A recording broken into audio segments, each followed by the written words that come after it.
Okay. Let's go. I still have a little bit of a cough, so bear with me.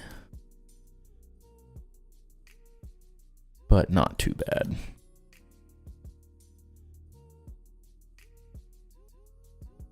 This definitely wasn't what I said. Thank you, computer. Got a mind of its own. Okay. Hope everybody's having a good evening. Oh, okay.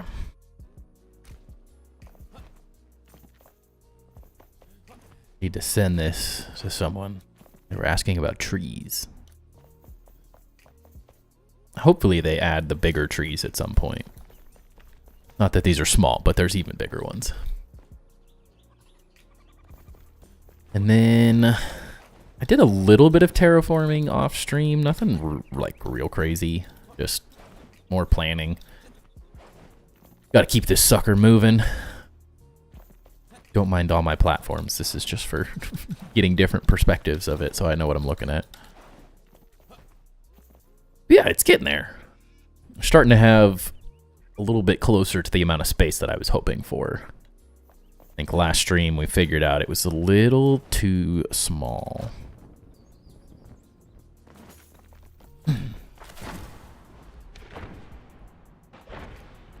And it's not like it's small, but it wasn't quite big enough for what we want to do.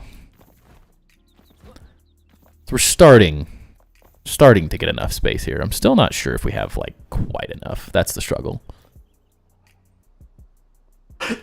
I still have a lot of this design to kind of formulate in my head as we go. But it's starting to get interesting. It is at least now looking like an island. So I'll take that.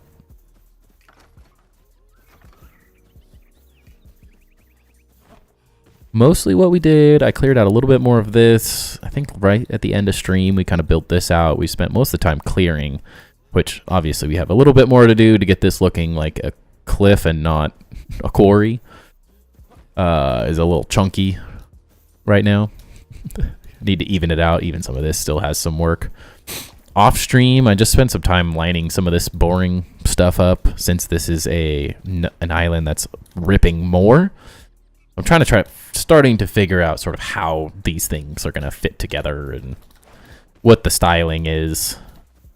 Making it grass last stream helped a ton, though.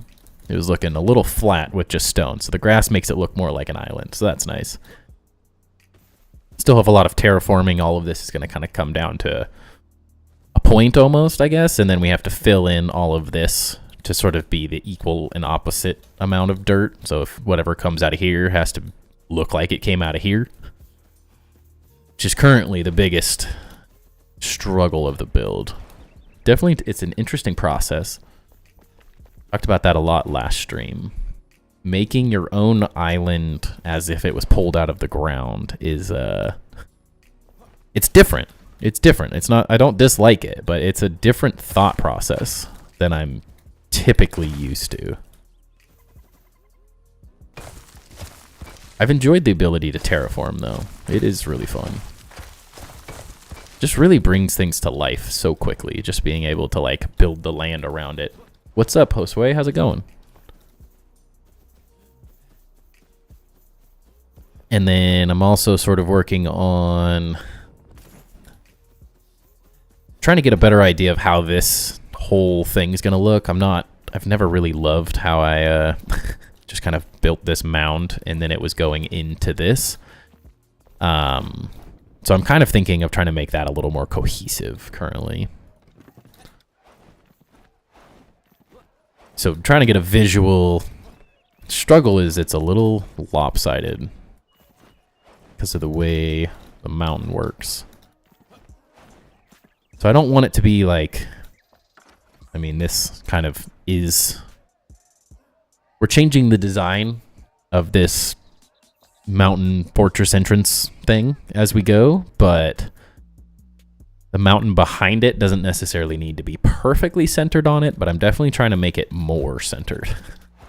Just a little bit, because visually it's like weird right now. Because I think building whilst watching building, nice. What's up, Grim? How's it going? Build King, let's go.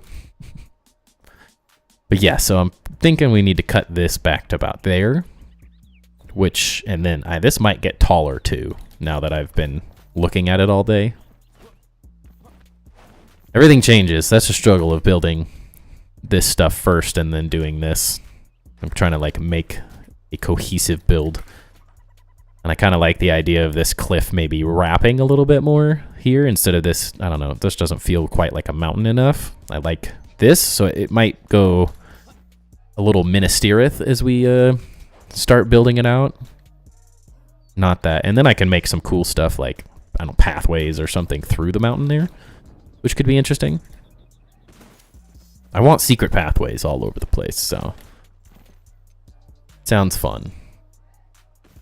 But it is a process and a half coming up with how it's all going to work.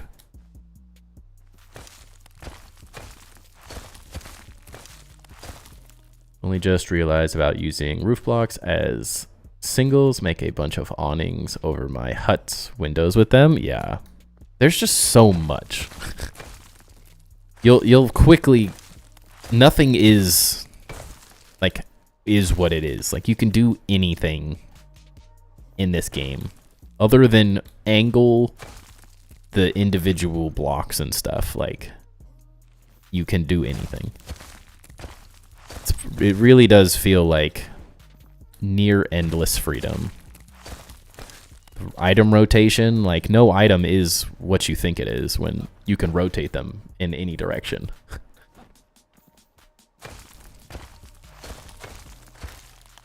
Which is crazy to me.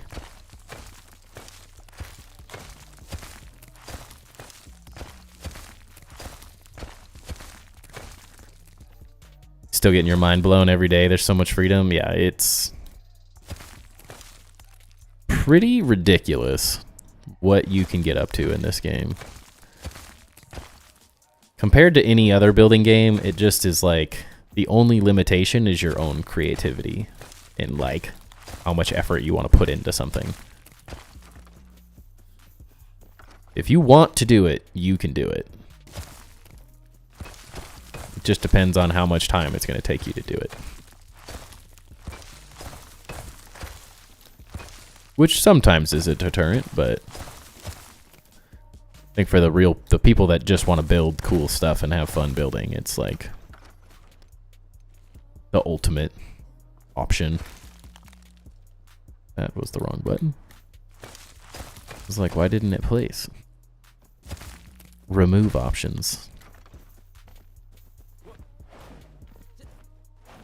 Might have to do a decent amount of terraforming on all this just to get it where we want. I think I'm going to try cranking off stream more because I can only take so much terraforming. As cool as stuff is starting to look, I want to start building at the same time.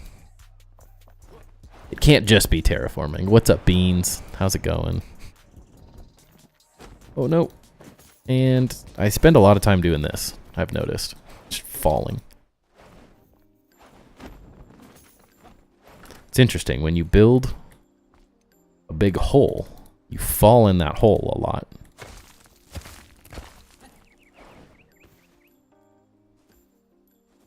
Or at least I do.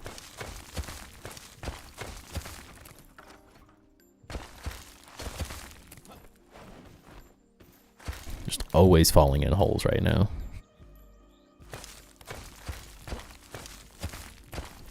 Get over here. Oh, I did it again. Dang it. I built stairs all over, but not in enough places apparently. I got tired of going all the way around to get up. How much I hate this song. Oozins ruined it forever.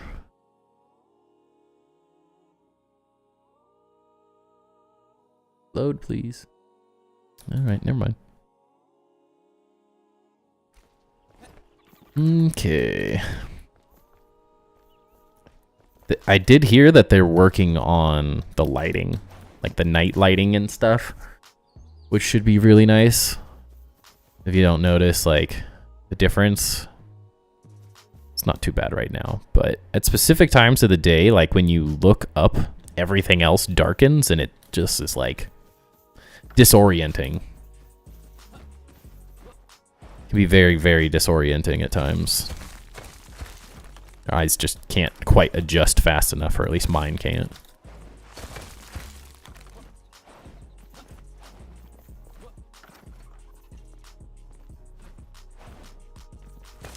Oh no. I need them to make this land stickier.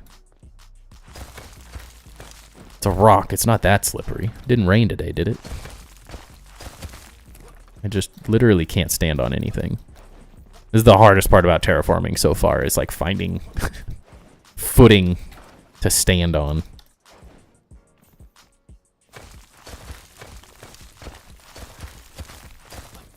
It's constantly falling down the hill. One of the downsides of the changes they made to climbing and stuff is they figured out people were just skipping everything. They made it a little harder to climb hills.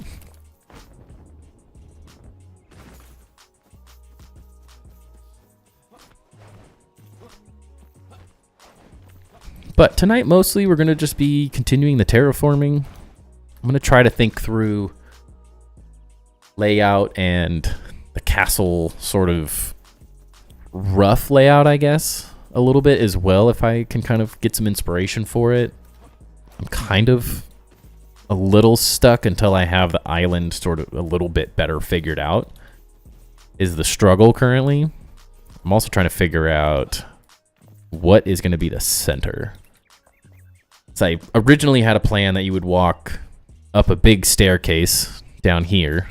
Essentially this. There'd be a big staircase, and then in theory it'd be literally ripped, and there'd be part of it above, part of it below. But it would still kind of line up with the center of the castle.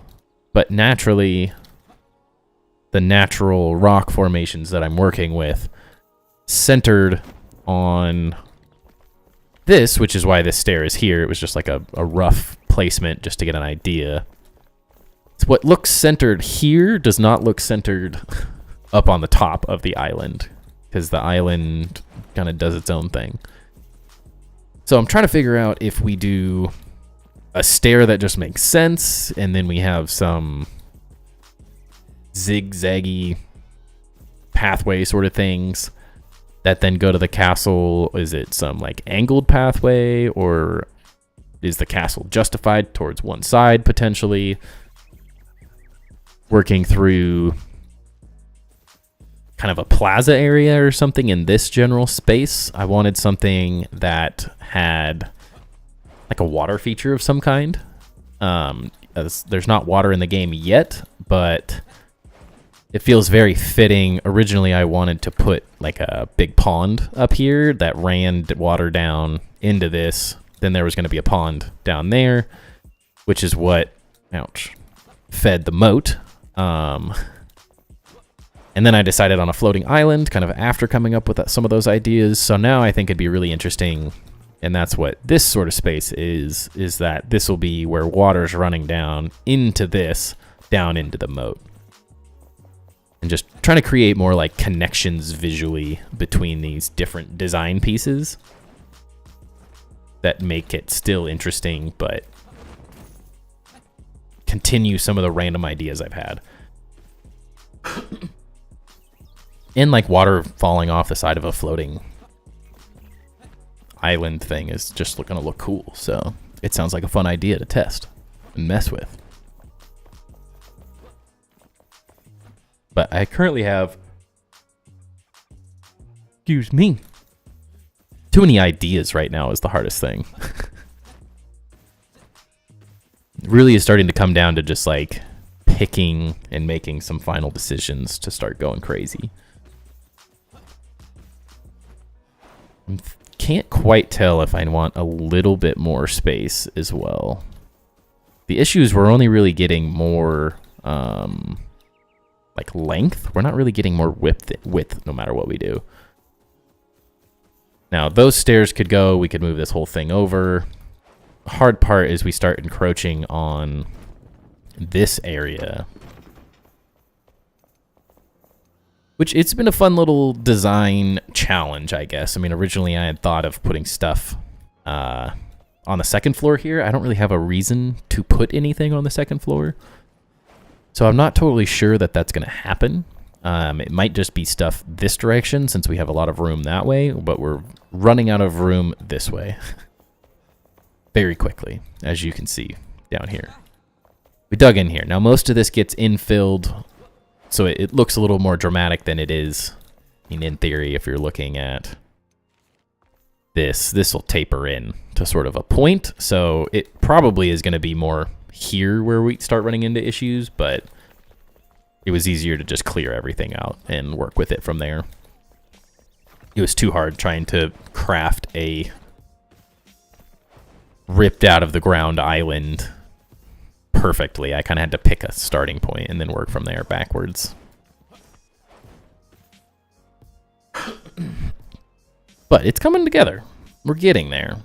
There's definitely going to be more. I flattened this out just to kind of start the castle layout stuff. I want the terrain around it. It may be, I assume that there's going to be some staircases inside that go to slightly different levels in the back of the castle here, throne room type thing.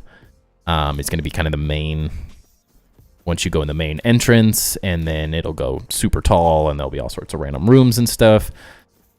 Thinking through how I'm going to do things, kind of courtyard-ish in the center with the castle all built around it. So it might have smaller towers like on each side with a main tower in the center. It might have a main tower in the center and little towers all around it, surrounding the whole thing. More just as I terraform this stuff out of my way, it slowly is like starting to reveal the picture in my head. Because I have a lot of ideas, but I mean, you can look at a plan of a castle, and you can't really lay out your own castle until you know the space you have to work with. So it's definitely a unique little design challenge, which I think is what I've really enjoyed about Enshrouded compared to like Grounded and that's other building games in general, is just the freedom you have with the different building blocks and everything forces you to think a lot harder about what you're doing. What's up, Joe? How's it going? Hope you're doing good.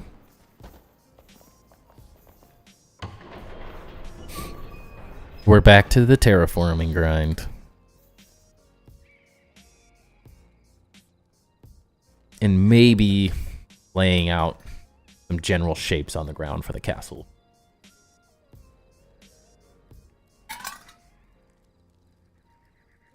If we get to a satisfactory point in the terraforming where that starts making sense. For a second, I didn't think it worked. What's up, Oozin? It's alright, you missed the bell song. So you came in at the perfect time.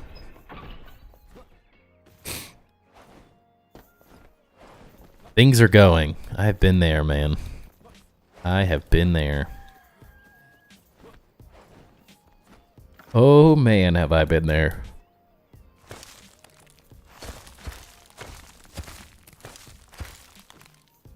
Okay.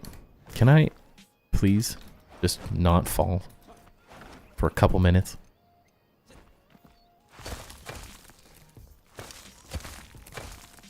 Pretty please.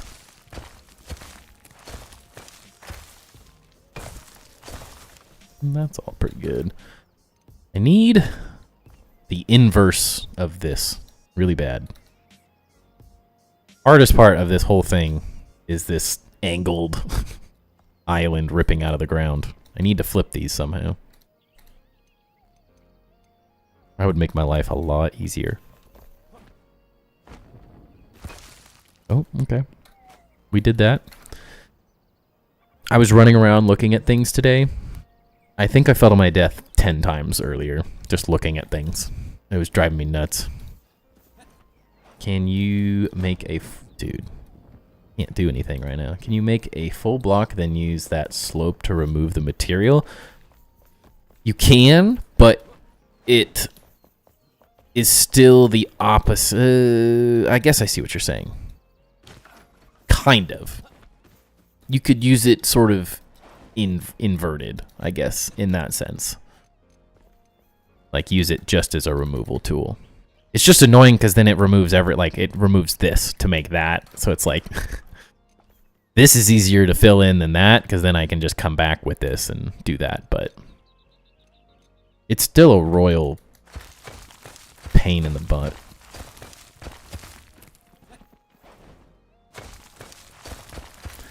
And the other struggle is that you can't rotate the terrain tools enough. That's one thing I'm noticing. I think terrain tools would be much more successful with the ability to rotate them like the props, because they're the only thing that isn't utilizing the grid in the same concept as like the blocks themselves. Like the blocks have to be placed on each other, so it makes total sense to me that that's how that works. But in terms of the terrain block, they're not, like, I'm not using a grid right now, so why can't I rotate these ones? That would be super, super helpful. Because then you could make, I think the hardest part right now with terraforming is it's difficult to make, like, realistic terraforming. Like, it takes a lot, I guess maybe it's difficult to make it look realistic quickly. You can make it look realistic, but you're gonna spend hours screwing with it. It's not a quick process making it look very realistic, which is my goal, you know. Theory would leave the opposite shape. Yeah. I mean, neither of them are quick is the struggle. But that at least gives... It at least does it kind of correct. It's easier than trying to make this thing, like, piece by piece. Because I'm going to have to go in and change all sorts of crap anyways. That's just part of the process. But at least that... Bro, struggle's real.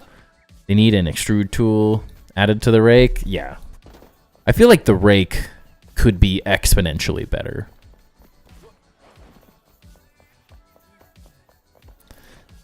It's just very counterintuitive right now. I don't know. Like, it kind of makes sense, but then it doesn't make sense. Like, I don't... It's like you pick a spot, and it's supposed to do it, and it, like, sometimes does it, and sometimes doesn't.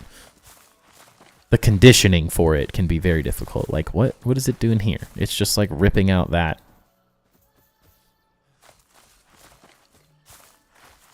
It works for some things very well.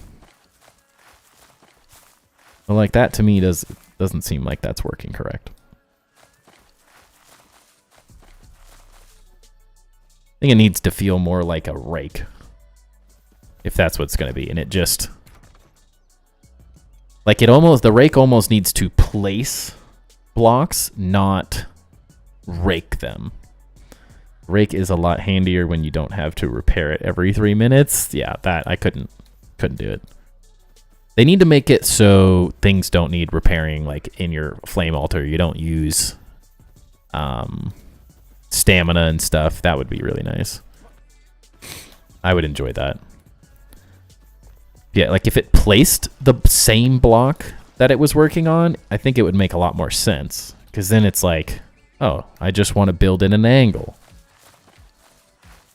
It'd be a lot easier to build at an angle. This is very... I don't know, it's just kind of funky.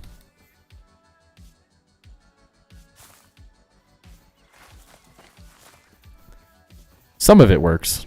Some of it's really weird.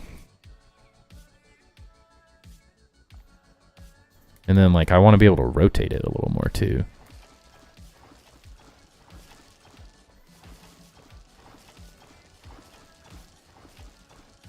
Yeah, like I have no clue. It almost just feels like it should just follow. It shouldn't be based on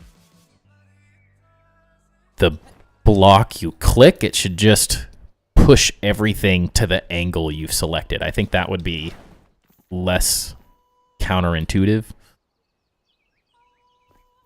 But like, yeah, I can't even really use it here. I don't think I'm gonna be able to use it on any of that. I don't know. I hate it when I'm working on a hill and it flips around a block and starts raking at a 45 degree. Yeah, it just feels inconsistent. Like, it's the terms in which it's used don't really make sense. Like, I can't get consistent results out of what when I look at this, it just, to me, it goes, okay, if I start clicking here, everything should now be at this height. And it just kind of like, there's not enough visual representation for what it's doing, how high, and you can kind of see, I guess, like maybe that blue is sort of telling you the range, but like that doesn't feel good until you're like there, and then you're doing weird stuff on accident. Not that they won't revisit it or anything, but that's my only quarrel with it at the moment. But more than anything, I want to be able to place blocks, terrain blocks at least, at a more consistent angle. Or not a more options for an angle. I don't even know what I was just saying for a second there. I just want to be able to use the terrain to make more realistic. I want to use the terrain blocks to make more realistic terrain. It feels like they're trying to, I guess the way I would explain is the terrain blocks currently feel like they're trying to mimic the blocks, like in-game blocks, and what they should be doing is making the terrain blocks make sense for making terrain. Because they're not, like, they got some triangles and stuff, but overall I wouldn't say that the tools feel correct yet. I think they're just a little weird. Needs to be a couple more options or more flexibility to make the more natural structure options.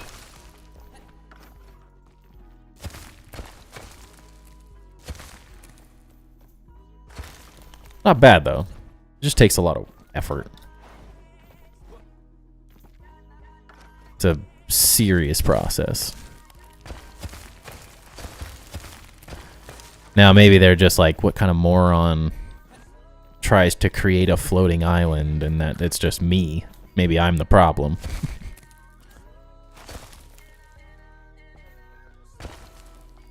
But I've seen the other crazy crap people have built, so I can't be that crazy. We haven't even gotten close to some of the stuff that's been built. Please stand.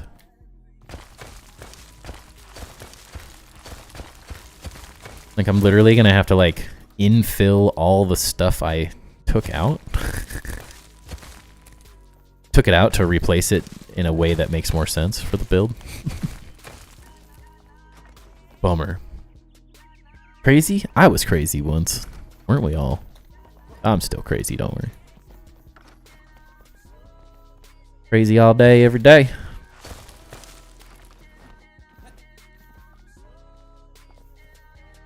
Have to be to come up with some of this stuff.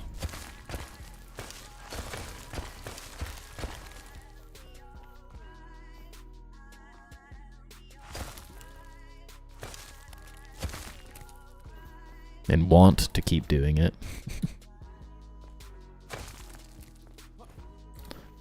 The real question, is it Friday yet?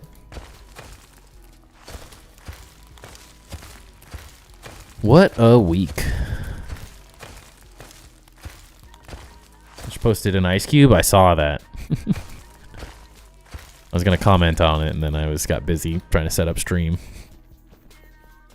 But it is like a literal ice cube to a T.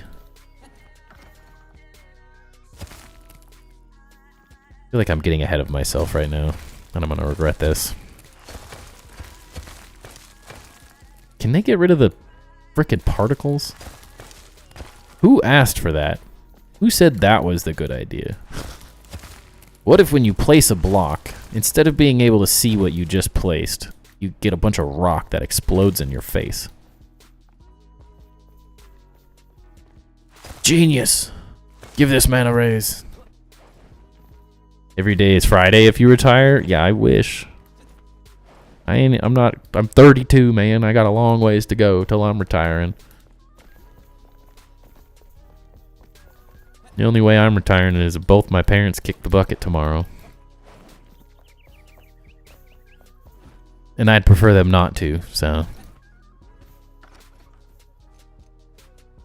Not sure at this point in life that would make my life any easier.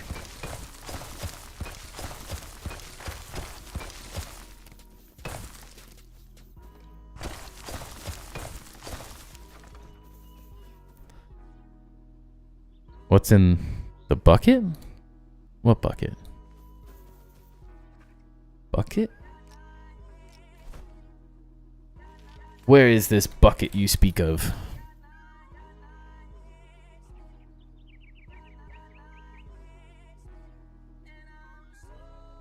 Where's the bucket? What are you talking about? Yeah, all that terraforming did was just not make it level. It was way more level when I just did this.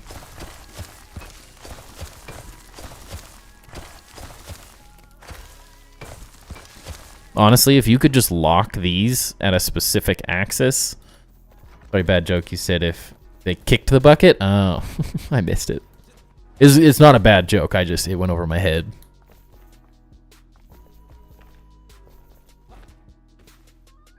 I'm too easily distracted.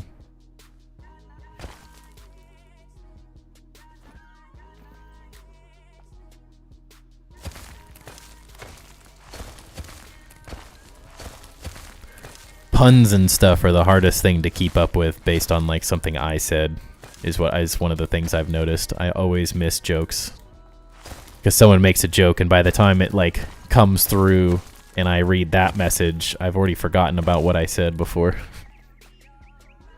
It's a struggle.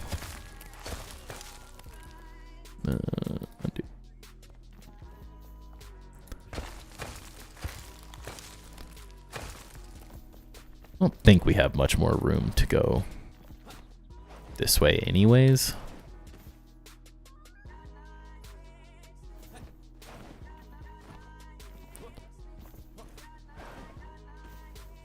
Hopefully they kick a bucket with a lot of money in it. Yeah, no extra money right now would help me if I lost my childcare. I can have all the money in the world, and if I have to spend all of it on childcare, then it doesn't really get me anywhere because mine's free right now. Losing proposition to lose my childcare. I'd have to spend all the money I'd get paying for childcare. Rough life.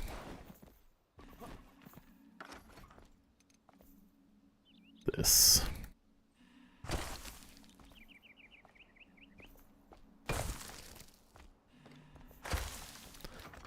Yeah, it'd be really nice to be able to flip that terrain block over and just make life so much quicker.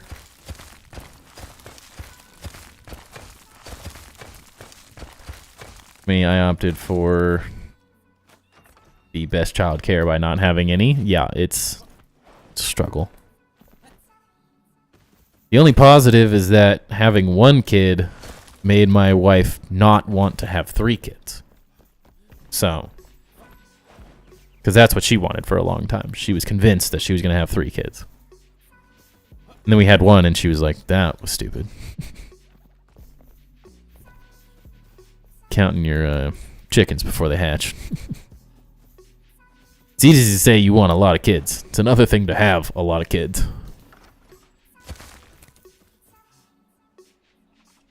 Life is exponentially cheaper, though, that's for sure. Without them.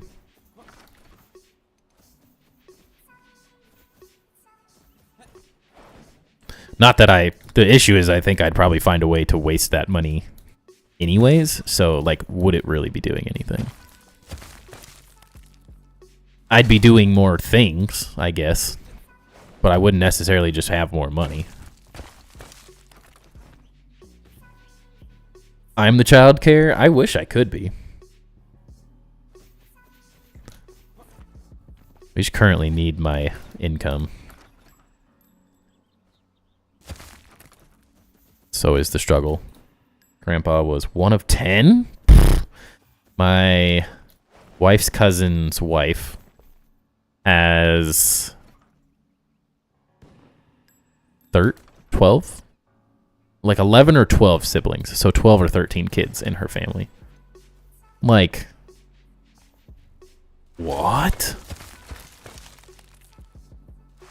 Like, don't get me wrong. I love my son, but dude, it's insane. I don't know how you take care of, I can barely take care of one on a daily basis. If we don't both have our eyes on him, he's gonna kill himself. Like, he's always doing something dumb and trying to hurt himself. I'm like, what do you do when you have, I guess, and they're all girls too. So I guess they're not trying to hurt themselves all day, but man, they're gonna do other stupid stuff. How do you watch 13 kids? I'll never understand it. I would lose my mind. Absolutely. 7 siblings? I don't know what possessed my mom to do that. Dude, literally. Just the having that many kids part. Like, the actual, like, birth part. That many times. Like, maybe your mom had a better time than my wife, but my wife did not have a good time with pregnancy. Like, at no point was it, like, an enjoyable process. So to do it 7 times, like, what? Not a family, that's a small army, literally. I don't even know. I can barely keep track of one. My son's a handful, so that doesn't help, but it is properly confusing how people can do it.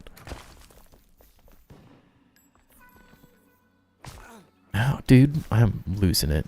I need to build some guardrails.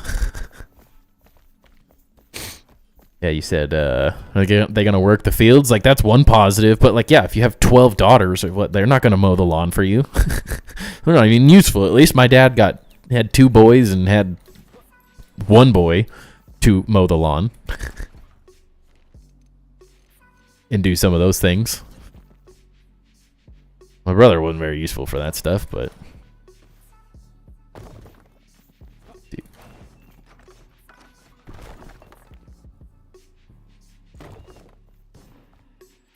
2, 3. I knew I'm getting way ahead of myself. Gosh dang it. Started making this look like an island. I'm like, that was completely wrong. At least it's easy to remove this stuff and replace it later.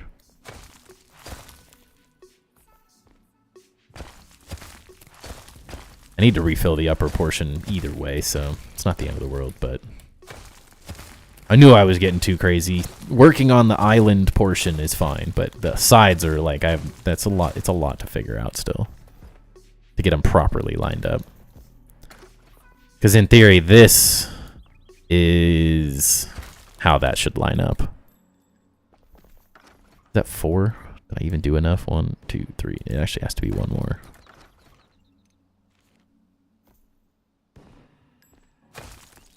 It needs to be that. I filled this in way too much. I just got so excited. My mom just loves babies, not easy pregnancies or births. The older ones start helping take care of the younger ones. Yeah, I couldn't do that. It was like my wife's sister-in-law, or cousin-in-law, I guess you could call it. It's weird. They might as well all be siblings. Like, they all grew up together, but they're all cousins. At that point, like, if my kids start having to take care of my kids, then I don't like that process, because like I don't want it. That's a lot. It's hard. That was like her thing, is like she's like, yeah, my older siblings essentially were just like childcare, and you're like, that feels horrible for them. Maybe if some of them like it, but like that's a lot of responsibility to put someone in.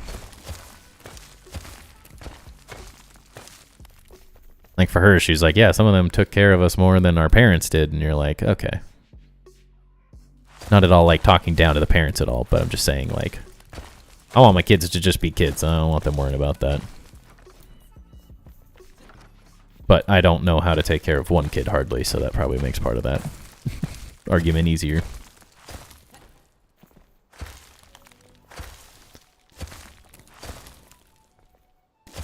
I'd have lost it having to take care of my brother. It was rough, and I'm the second oldest? Yeah. Like, your job as a kid, at least this is my perspective, your job is to be a kid. You just be a kid and live life and have fun, because life becomes a lot harder and more difficult. So at least have fun as a kid. I just feel bad knowing how difficult it is. Maybe you got a lot of patience out of it. Maybe that helps. Help teach patience. Because that would have been a struggle for me at that age.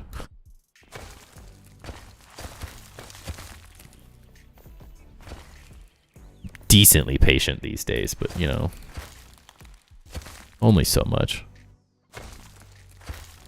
Some days I feel like I have endless patience. Other days it's non-existent. Non-existent.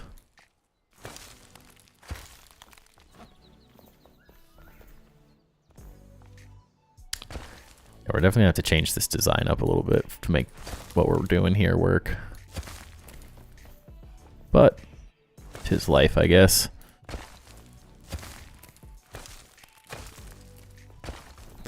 A lot of people from the Marshall Islands living in my town, the U.S., bought their land and moved them here. Their culture is to have a lot of kids, and then the kids raise the younger ones. Yeah.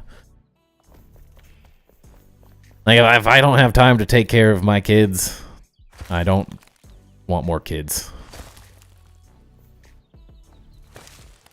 I don't feel like I have enough time to give my one kid more attention, so we're like, why would we have a second one? If I feel like have no time, like, we can't keep going. Something else has to happen, because we can't have more if we can't do anything right now. Have to get one to the point where it's more self-sufficient. Which is saying a lot.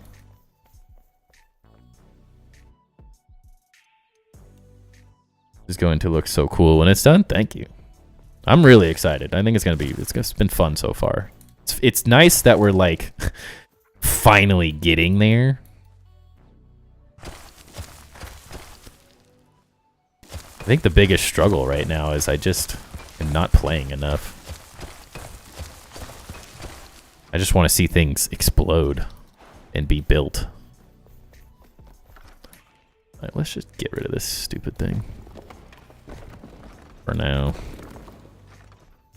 We got some serious reworking to do down here, which is fine.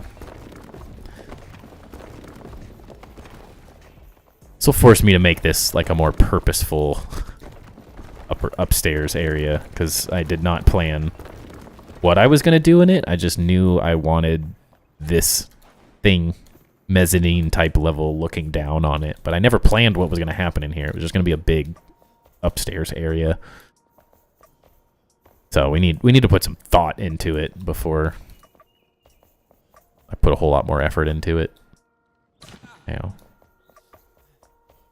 Like, realistically, I don't even know if I need it. And I'm kind of just thinking that this is going to be a entrance of some kind going straight into like a big treasure room. Instead of a huge place for all the NPCs, they're going to get pushed over to that side, I think. for the most part, but I still need room for my museum over there, so we're gonna have to figure that out too. It's gonna be a library. Can't talk. And then a museum underneath it, I think, is the plan. It could end up all being above. I don't know yet. There is a lot of room over here. So we have a decent amount of space, but not as much as I'd like.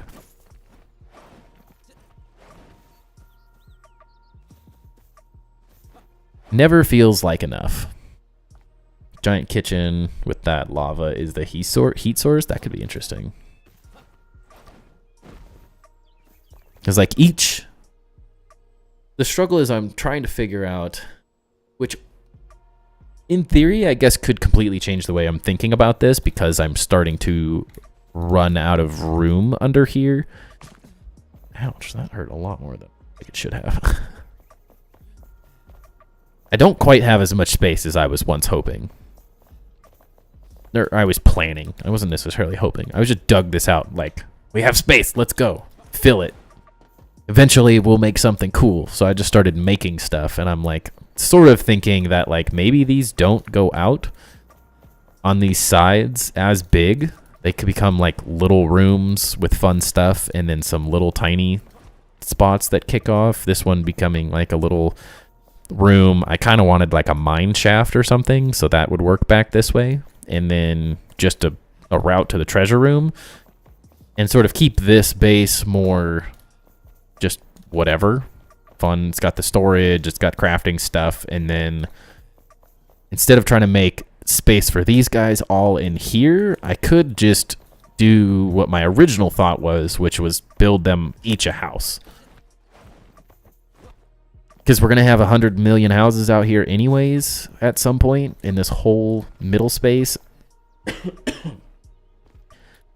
So I'm kind of like, does it make sense to make them a space inside the base when realistically I can just make them a house? And then I can save some of that space for my other bigger ideas. So I'm not worrying about like, oh, where's the museum go? Oh crap, it's going into the crafting area and things are overlapping and making my decisions more annoying. Yeah, mine was one of my original ideas. Make a 40k library with 10k candles. It's a lot of candles. So luckily, I guess I have unlimited, so the resource worlds, baby. But yeah, some library type build with a museum combination. We'll see how it all ends up. I just have general ideas at this point. I don't necessarily have specifics for the styles and all that. Those things all kind of come as I'm building, laying things out, what makes the most sense for each style to use. Dude. Struggle is real.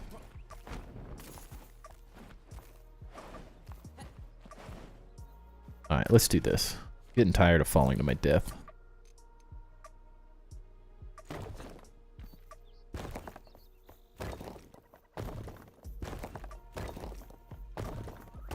I hate it, but it's gonna make life easier.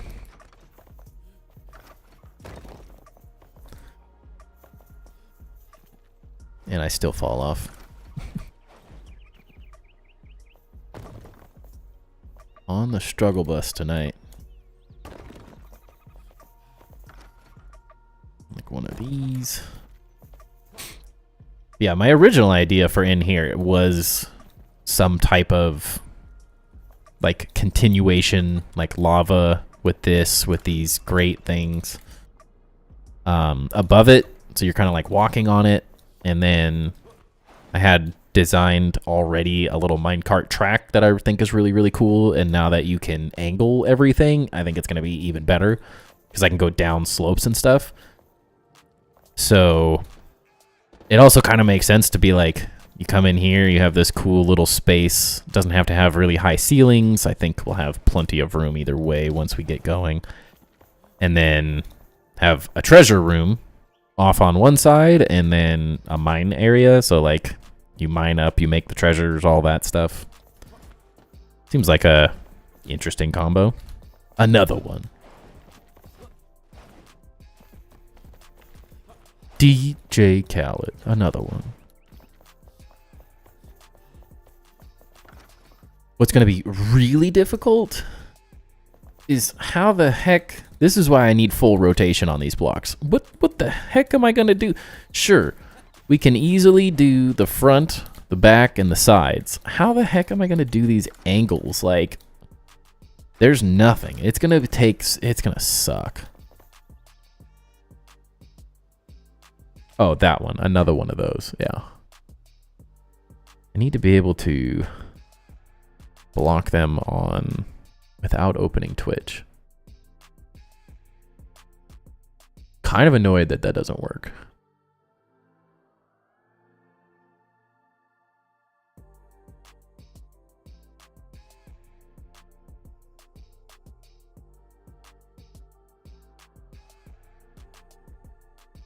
Why is it not going away? No, said I banned them.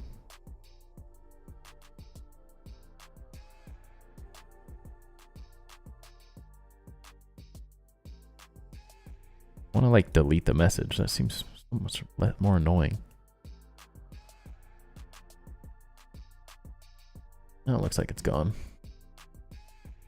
Well, I think it worked. It's not like they're very annoying. They just post one message and then leave. I'm not really sure what the point of it is. It's what I haven't been able to figure that out yet. They just post that message about viewers and then don't do anything. Way less annoying than the people that come in from like Fiverr and stuff that are like, hey, great stream. Oh yeah, I'm really interested. And then they talk for 5 minutes and then they finally get into their pitch. Like, do you have any, you need someone to make all the visuals for your stream? Like, no, leave me alone. If you came into my stream for 2 seconds, you'd already see that I have stuff made. So clearly I have someone, or I made them myself. Like, why is the assumption that I need you? Just coming, like, I'm always curious. It's like scammers and stuff in general. Like, I got a text earlier that was just like a PDF from a random number. And I'm like, does anyone really click that stuff? Like, I need to know. Does anyone actually click that stuff other than 85-year-old, like, dementia patients, like grandparents and stuff that don't know any better because they are totally lost?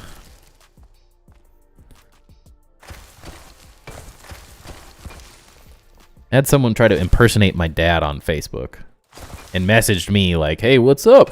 How's it going? But like in the most like unlike my dad way possible. And you're like, how dumb do you think I am? Like, did you not look at my profile and immediately see that that's my dad?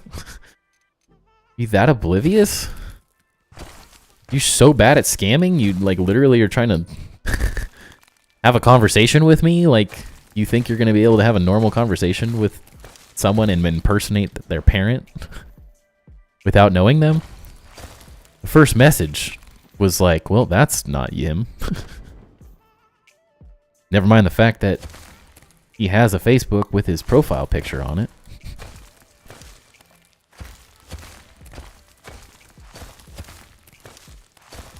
Feel bad for people that fall for that stuff, but man. Sometimes you're like, how can you be that dumb? Reminds me of a person I went to high school with that messaged me a couple years ago pitching a pyramid scheme.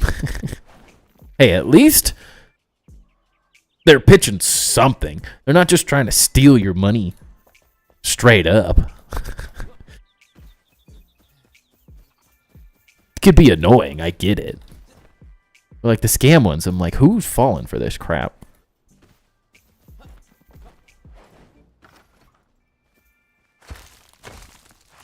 We've all had that pitch. That's not a... I'm used to that.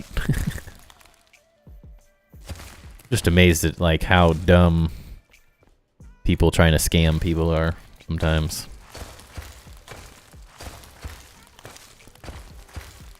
Like you just get a random email and you just click it?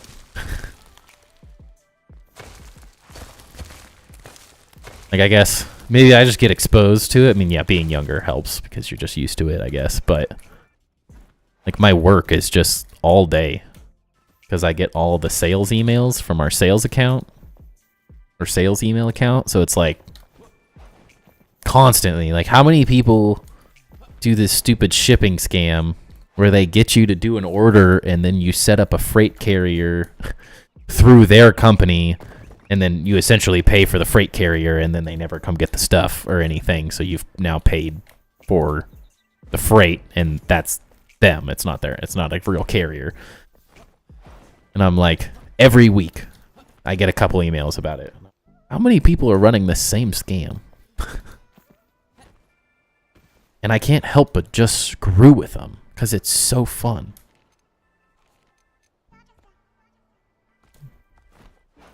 It's addicting to mess with those people. Maybe I'm alone in that, but man, I have a good time doing it sometimes. You're gonna waste my time? Oh, I'm gonna waste your time. Ain't that the truth?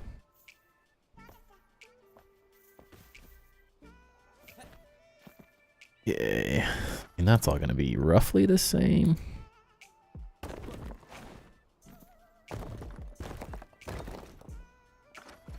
Maybe just create some extra. Yeah, this is gonna be really hard. It's gonna take some work, man. Not that that's not my normal thing, but to get this not to just look like a weird slope. Oof. This is gonna be a process. Because it can't look this perfect. I mean, it's going to have to in some way. I guess that's where I can kind of come in and kind of what you're going to be like that, and then try to go straight up and do something like that. Ugh. Pain. The things I come up with. It's like I hate myself sometimes when I look back. I'm like, why do you come up with this stuff? What is wrong with you?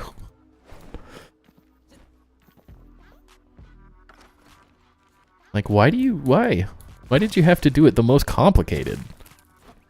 Now I see why everyone's floating islands are just islands in the sky, because they only have to terraform part of it.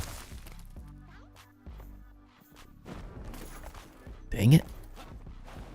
I'm regretting my use of ice.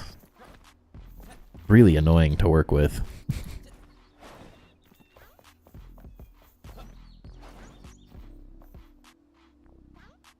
Okay. I need a couple more. These. 2, 3, 4. So what it needs to be, I'm doing this backwards. So this side. That's about right.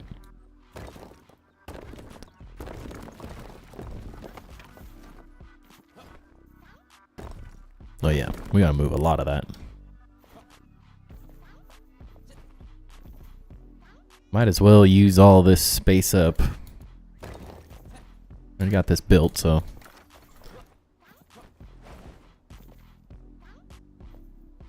Hello, get on there.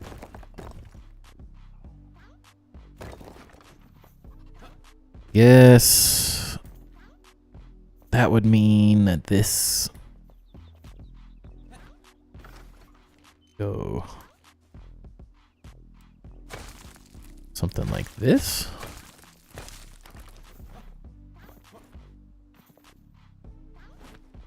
My eyes.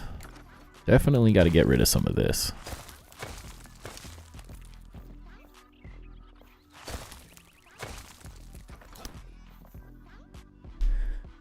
Yeah, hopefully Thursday and some evenings this weekend I can get working on a little bit more of this. I'm getting the itch to build architectural buildings. You know?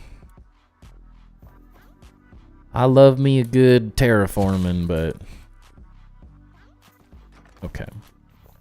Apparently I just love to fall to my death. That's the only thing I actually like.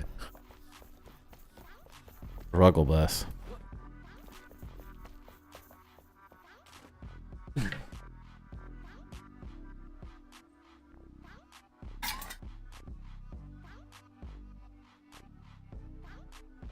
I'm so excited we've had enough nice weather that I get to go golfing after work on Friday. I've been wanting to get out and golf for so long. I love skiing.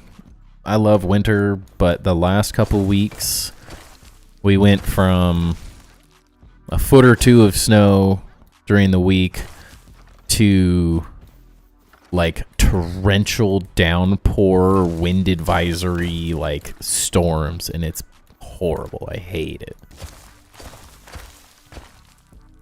Not a fan. This is why I moved out of Portland. Specifically because I got really tired of the weather. In Central Oregon is it's like a dry desert. So in the winter, it's typically dry and sunny most of the time.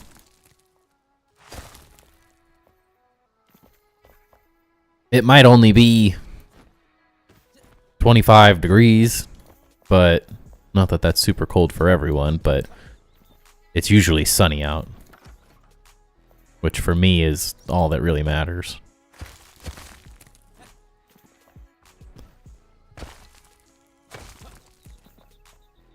I'm fine with the cold, I just don't like the rain anymore. I grew up in a place with just rains all the time. I loved Portland growing up, but man, it was gray skies for 6 months, for 9 months out of the year is just... How long have you lived in Portland, Joe? That's the question. You had said you had moved there.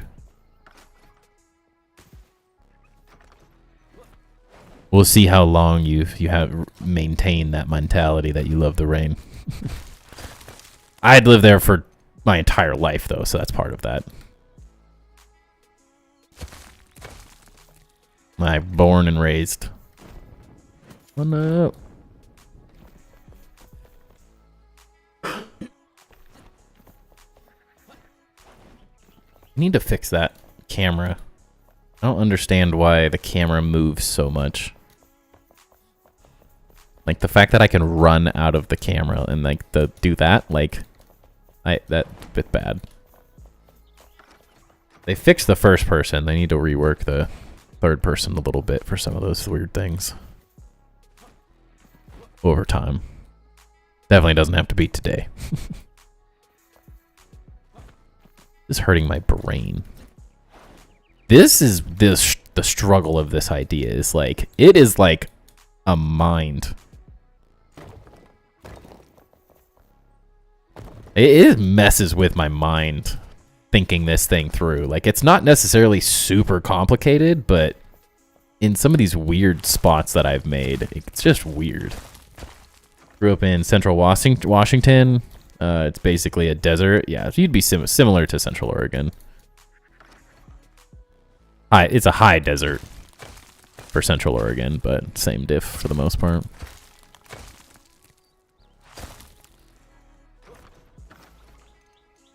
One, two, three. Oh, that ain't it. Yeah, after, really? There we go. Didn't have snapping on for some reason. We've been in Bend for 3 years now? Almost. Oh yeah, 3 years, actually, like on the dot. So it would have been 29 years in Portland. I couldn't do the rain anymore. It's not that I dislike the rain, but when it's rain all day, every day in the winter. The summers are incredible in Portland. It's really nice. And that's the one thing about Bend that sucks is I just saw something. It's like the 4th worst ranked city for smoke at this point because we just get fires all summer now. So the summers are incredible. And it's like such a cool place to live, but now it just gets like You get to August and it's just, you're just stuck inside because the smoke's so bad now. That part's a bit of a bummer. Average 300 days of sun, that's not bad. We're pretty close in Bend. Definitely not quite that much, but my wife and I just couldn't do the rain anymore. Like, that was like, it's one of our favorite things about living where we do now is that you can sit outside and have lunch in February, just like on the patio, and have a great little time.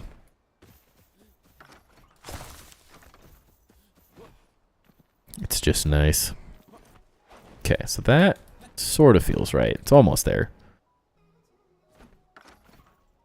Guess all it would really do is there's going to be something, but I think this is going to be more like a fountain of some kind or something. See, I think what I love about Bend is when it rains, it hasn't rained very much recently, so I enjoy it again. Because, like, I went to school in Eugene, rain capital of the universe. It was horrible. So it was just depressing. The springs and stuff, very similar to Portland, are incredible. But, riding my bike to school the first 2 years, like, I lived off campus with some friends, like, it was miserable. Until spring term, your life was hell. You got a nice day every once in a while, it was great, but, ugh. What I never understood is all the Californians going to the U of O. Like, how do you stay sane? What? I don't even know what I'm doing. This spot is such a mind F right now. The hardest part about this is getting these things properly placed. And then it will go easier, but I don't have this stuff lining up correctly. It's just going to get weird fast. I'm also struggling with, like, where do I stand? Because this is just a ramp to my death. That's all I'm going to do. Yeah, this. Over and over again.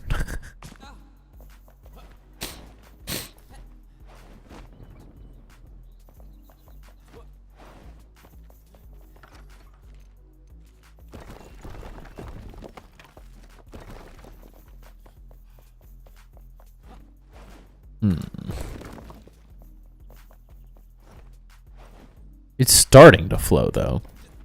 This is where it also gets really weird, because then it's like, you can't make those terrain blocks at an angle, so you have to, like, form your own slope.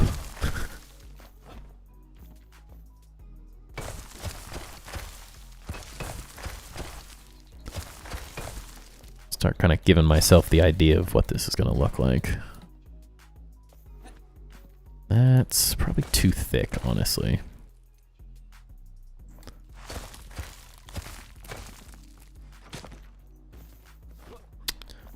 I have to make a compilation of me just falling, breaking my ankles. I will say the fall damage in this game is incredibly high. For a game that doesn't have a build cam and forces you to jump on platforms to build, which I don't necessarily hate or anything, I'm fine with the freedom since you don't have to worry about the structures like collapsing or anything randomly. It sure punishes you heavily for missing a jump. It's very very punishing at times, I feel.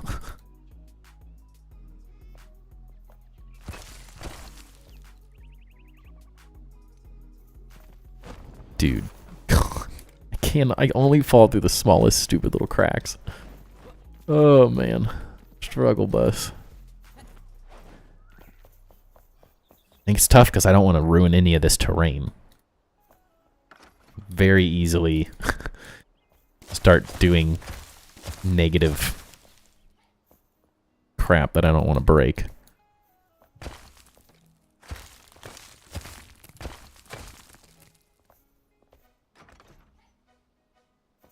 But, I mean, you think like a little pond of water flowing right down there, that's going to look wonderful. Build like a nice little edge. I'm kind of thinking, I don't have a great image of it or anything yet, but I'm kind of thinking of creating a little like raised floor type thing around most of this. I don't know if it's going to be the whole thing, if it's not. But I'm thinking like it will have ripped essentially, so I'll build like a couple high border wall of some kind. So then there'll be like a floor, I don't know, in the middle there. Might not be this high, it could be that.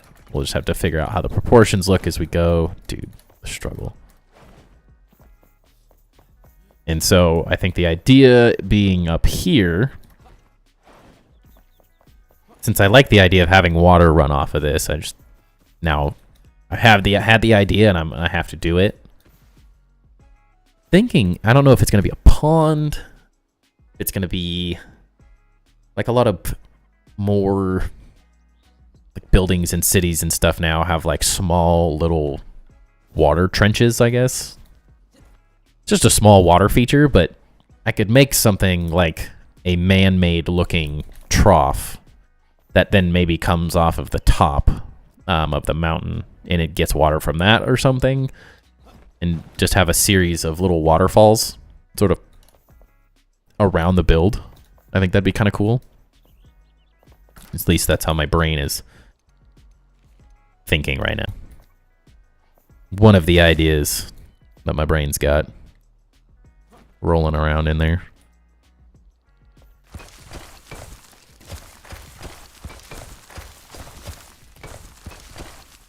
Yeah, kind of a canal, but like small. Not a big canal by any means.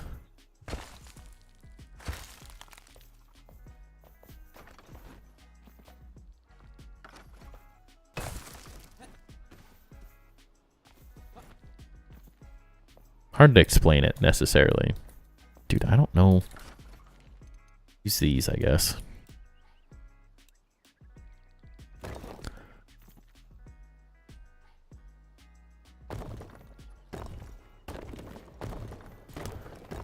The only way to do this.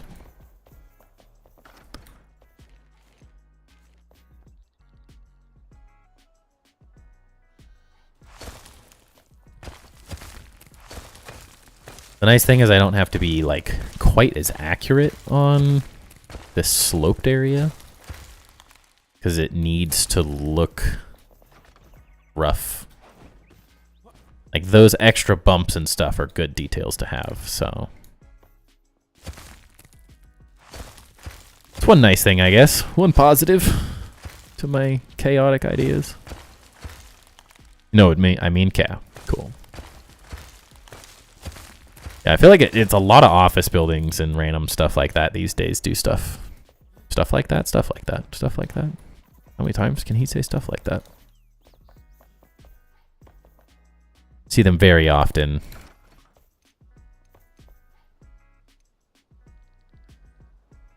Guess this works.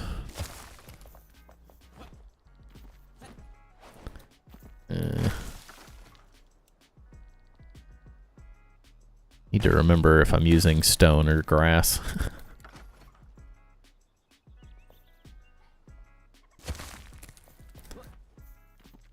I feel like that's like I feel like a lot of Roman cities and stuff used same kind of concept as like an aqueduct, but at the same time it's just a little trough sort of thing to move water.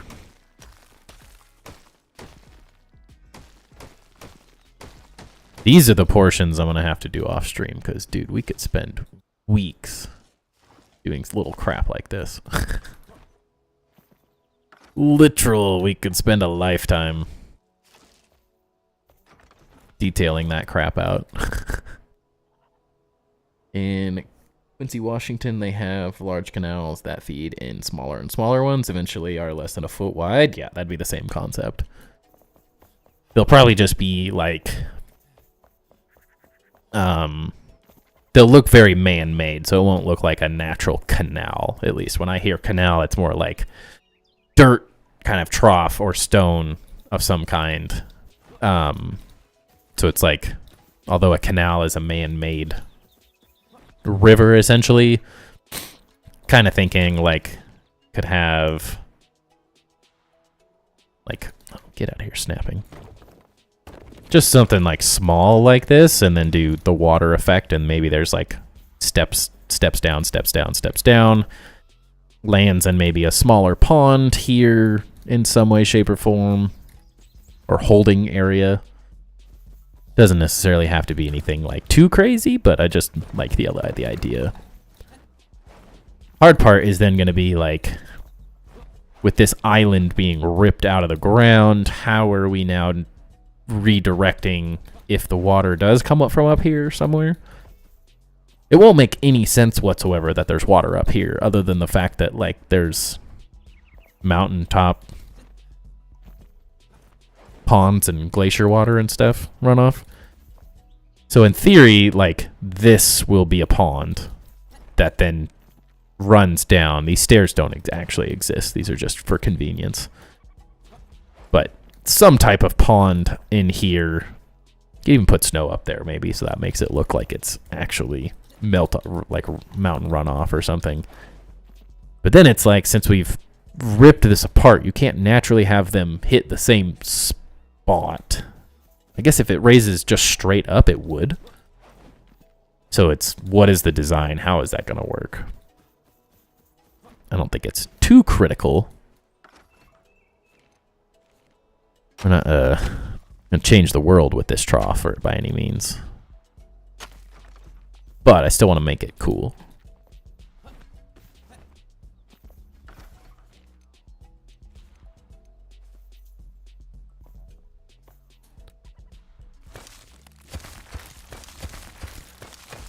Feels weird just refilling all this stuff in that I spent so much time clearing out. Not that I really think it could be done a different way. The way I think through things, at least. It's just part of the struggle.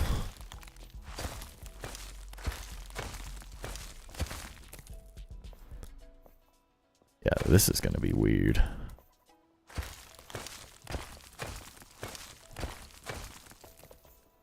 Gonna get weird in these corners, or like around these weird curves and stuff.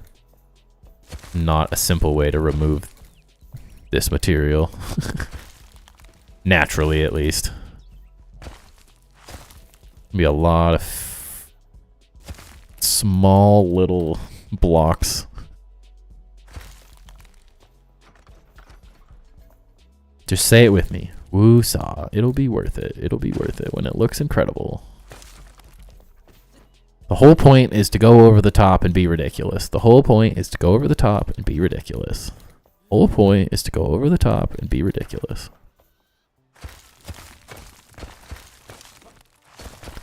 As I always say, if you're going to build something, you might as well build it as ridiculous as you can.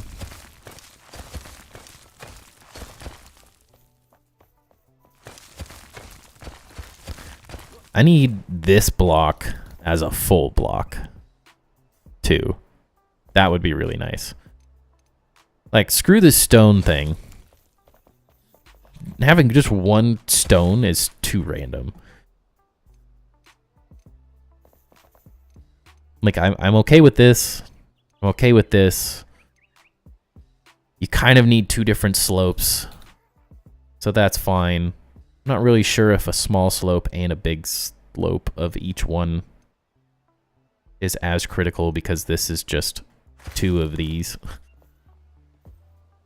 Or four of these, I guess. But there's a couple things it really needs. But yeah, you have aqueducts too. Yeah, very similar. Very similar to like a small scale aqueduct. Kind of what I'm thinking through, but believe me, I'm a pro. I can make something incredibly ridiculous. Doesn't mean it will look good. That's part of my goal is to make things that are incredibly ridiculous and look incredible. That's the challenge. And how does one make an incredibly ridiculous thing while not losing their sanity? That's its own challenge.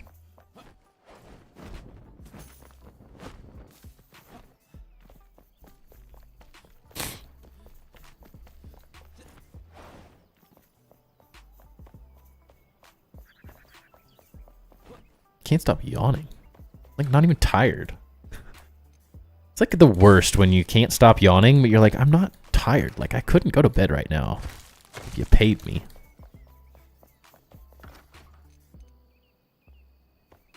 Maybe look at it from this direction. No, please. No, it's so close. Yes, we're alive.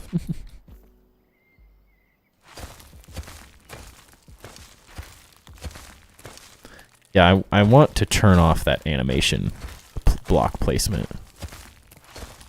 Really bad. Oops. Did I just... Yeah. That's exactly why I want to turn it off. Find it way too easy to erase things I don't want to erase when it shows up.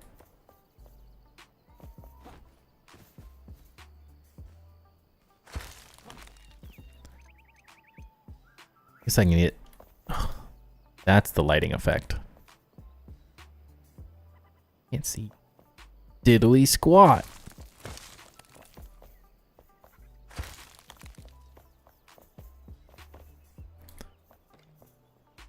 Then the question's like, we have to make this reflect the fact that this is like too deep as well. Because I don't have just like a razor thin edge here. Like it kind of is a flat edge. Dude, I cannot see anything with this lighting. Good times. I suck. I run out of bandages? Yep. Gonna have to go get more. I only use potions to keep myself from dying while building. I think I've died from building more than I've died from combat in this game.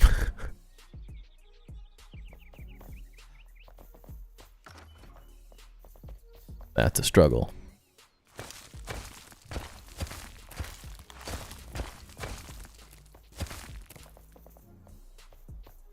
Yeah, I'm gonna have to go into the suggestions. Be like, yo, we need more terrain block options and customization. That wasn't it. Because, yikes. Struggle's real.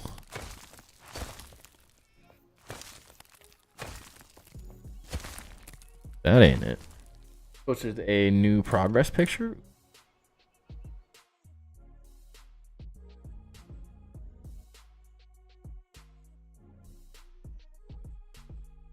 Water harvesters. Interesting.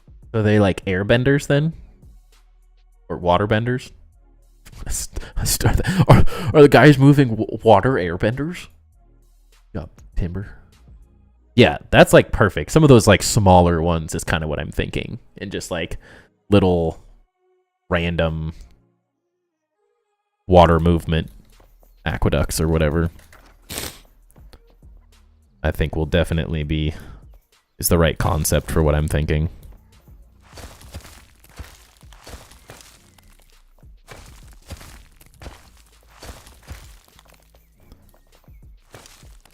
Yeah, it's too thick. Way too thick.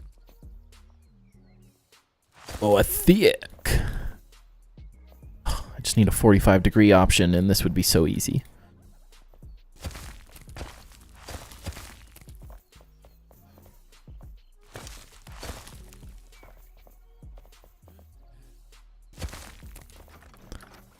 It's not like horrible.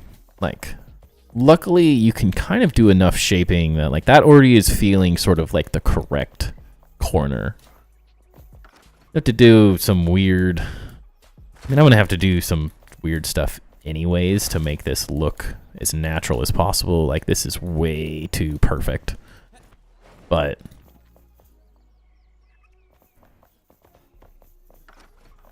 not bad.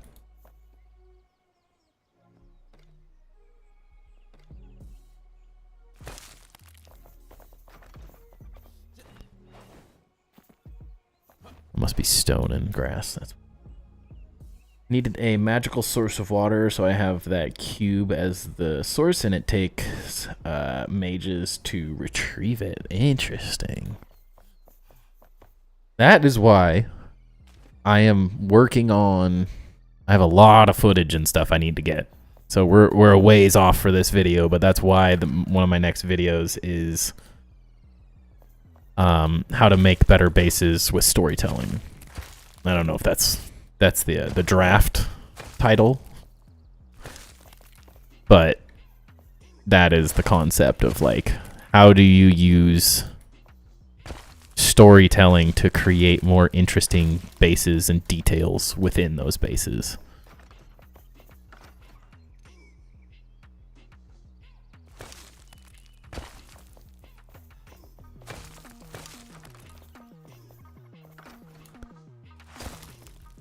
I'm sure you heard that portion of that or that idea already.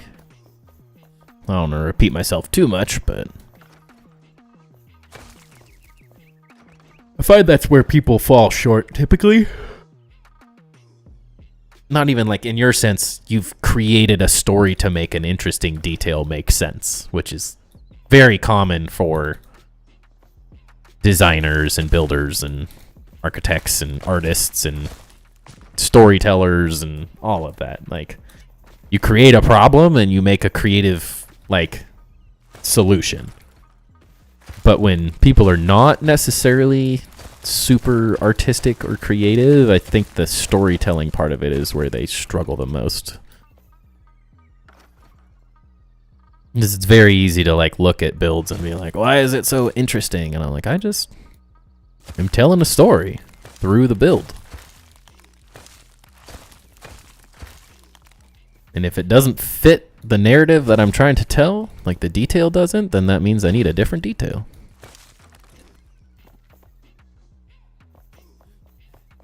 All right, are we getting the picture now? Is it starting to come together for everyone, I think? I think we're finally at a point where, like, the vision is actually able to be seen.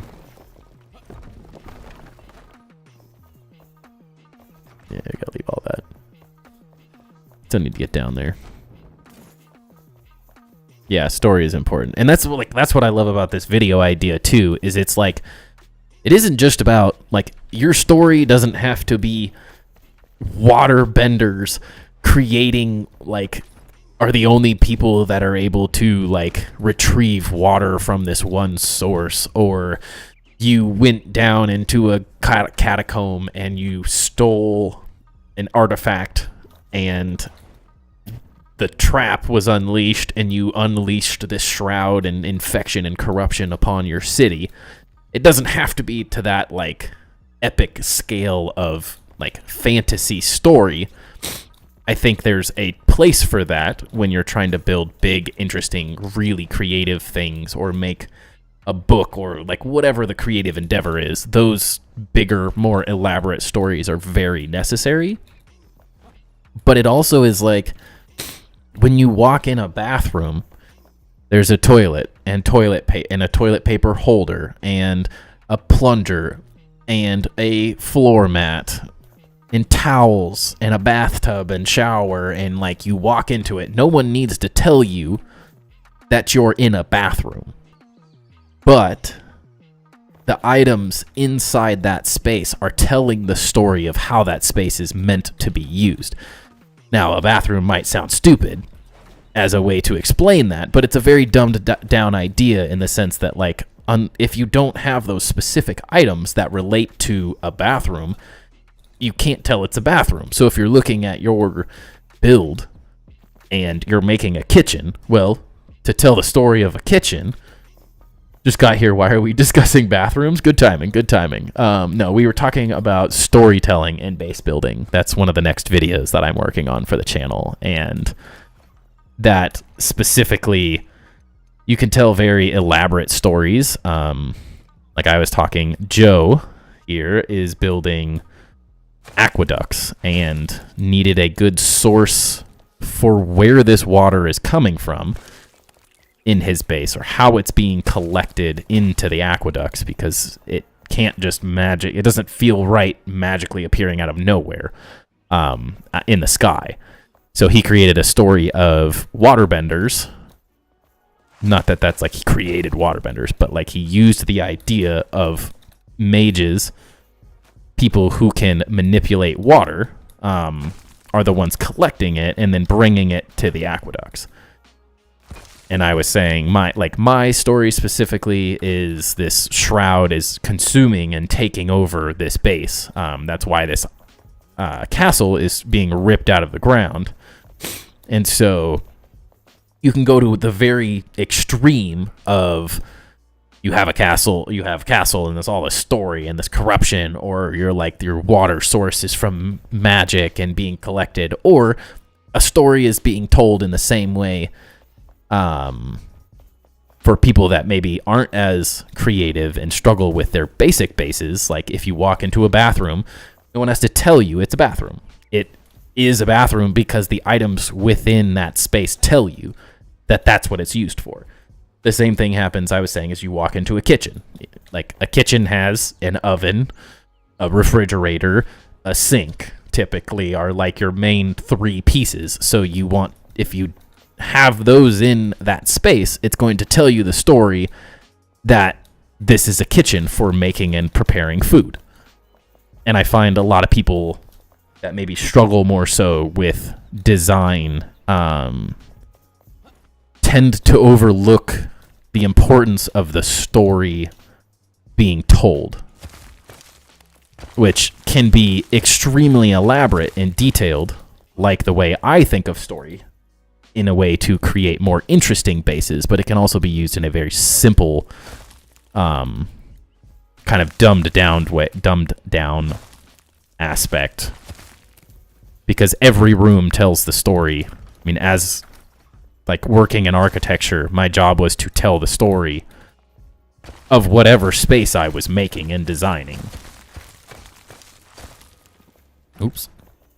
And that's very simply done by placing objects in a room so you automatically know. You can't look in that room and question what it is. You know exactly what it is by what's inside of it, because those items tell the story of how the room is used. Or you walk into your room, into someone's room, and they're a baseball fan, and they've got a bunch of baseball jerseys and cards and whatever. Like, it tells the story of who they are as a person, what their interests are, what their hobbies are, like, and you can use that type of detailing to tell the story of very simple rooms. But oftentimes when people are struggling with like a bare, like, my builds always feel so boring and empty, and I'm like, well, you haven't told the story of that space yet.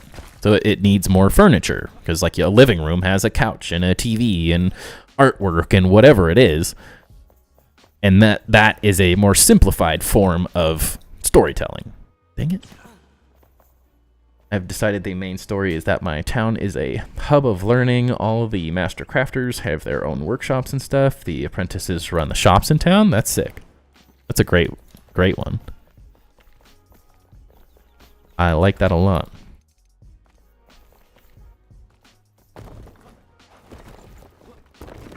I'm just letting I'm going to build similarly to how everyone else is kind of thinking of it. Each NPC is a specific NPC, so I'm going to create a wood shop for the carpenter, and a blacksmithing space for the blacksmith, and a hunting shack with like head mounts and stuff for the hunter, and the farmer is going to have a little spot for all the animals and stuff. Like, she'll be next to the barns, and like these little story pieces that I get to elaborate on based on what their character does. You walk into my bedroom, see 15 guitars hanging on the wall. Hey, and the story is you like music.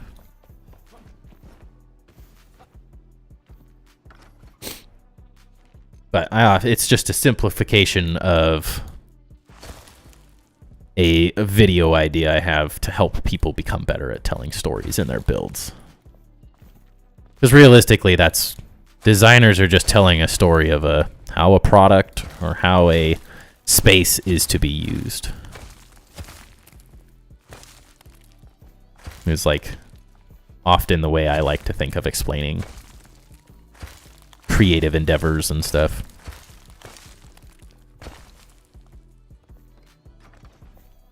Walking on a tightrope. Oh my gosh. Dude, I really need to go to the... A lot of guitars and it's awesome. Yeah, I wish I had 15 guitars. And a shelf full of video games? Dude, that sounds like my kind of room. I started learning the guitar many years ago and then got so busy with life and school and work, I just no longer had time for it, and then started picking it back up.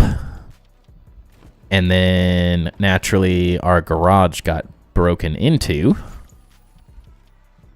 And who'd have guessed what got stolen? My guitar. I had such a nice little acoustic guitar. Freaking loved that thing.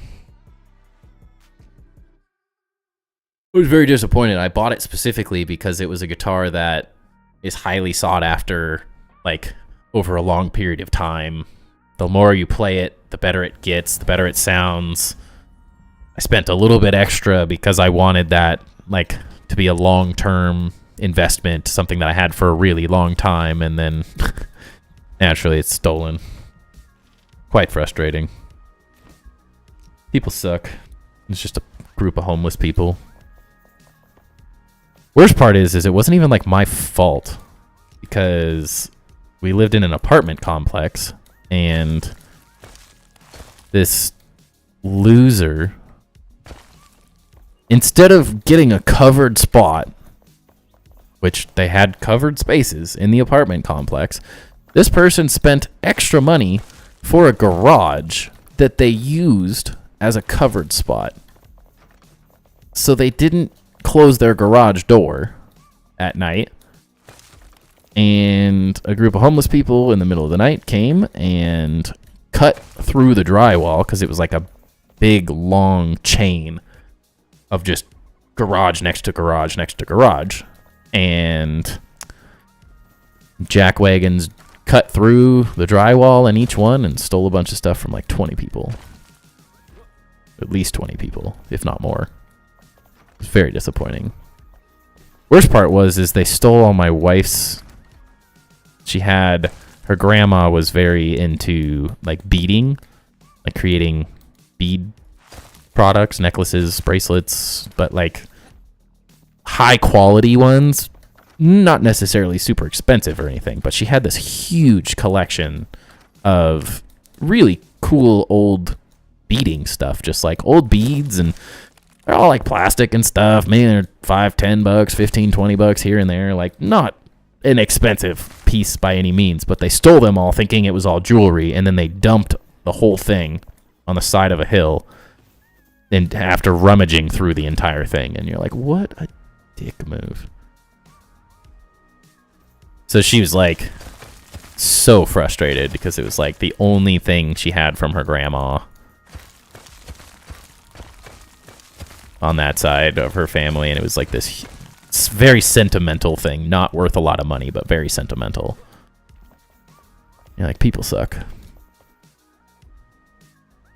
I have a bachelor's in guitar performance, classical jazz. Now I just teach, play games, and work out. That sucks. They stole your guitar. I'll help you track them down, and we'll draw and quarter them. Yeah, unfortunately, it was many years ago, and we found the beads, and like we found the empty boxes and bins that had been dumped all over the place.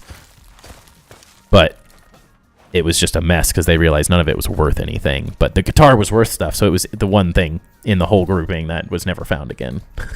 Difficult. Pretty crappy. It wasn't even like, it was only like $300-$400 guitar. Like, it wasn't anything super special.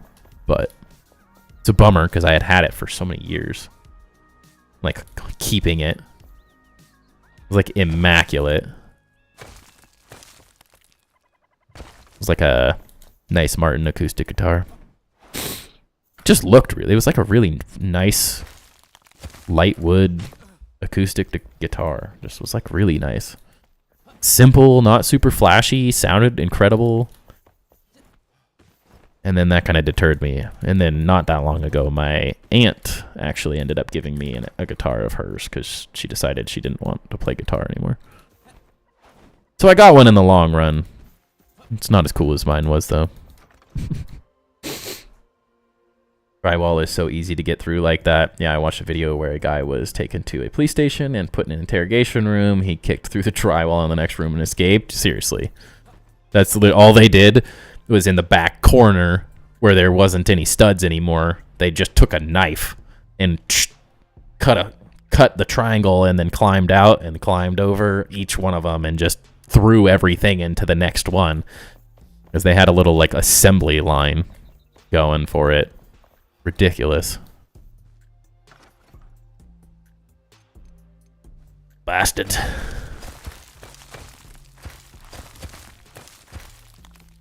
And now me and my wife are so paranoid about leaving.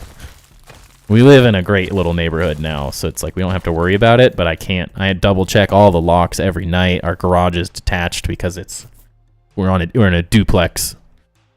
So I can't just check it from inside. So I go outside every night before going to bed just to be sure I locked it. Because now I have a lot more expensive stuff in my garage compared to when our stuff was stolen. I have a $3,000 mountain bike and our car and a ton of bins with camping expensive gear, and we have so much crap in our garage. An entire gym, like we have so much stuff now.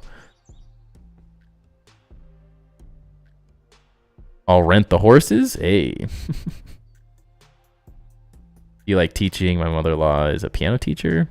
Hate tweakers. You're in California. Blue states are the worst. I grew up in Portland, so I know the pain.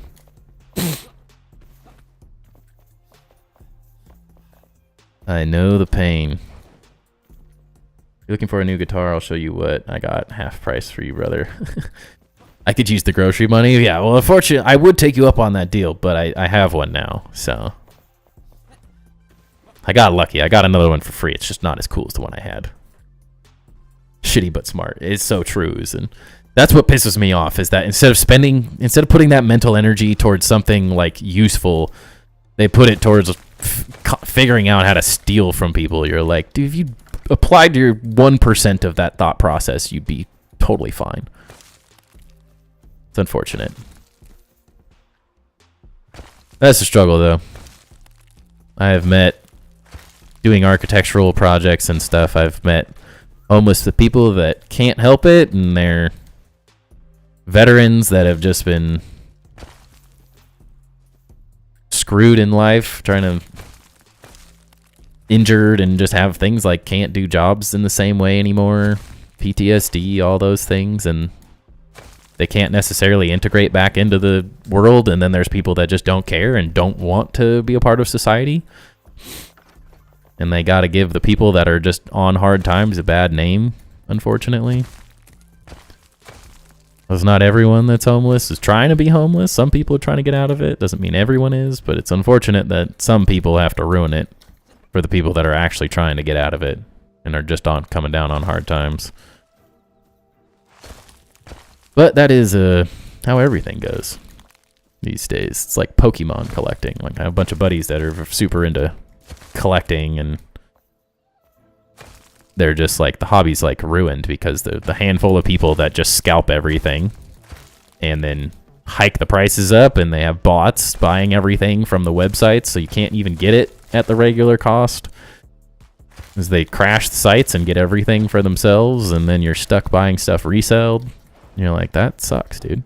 You're just ruining someone's fun hobby.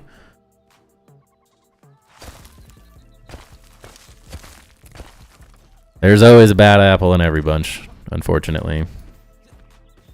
You play a pretty mean guitar? Nice.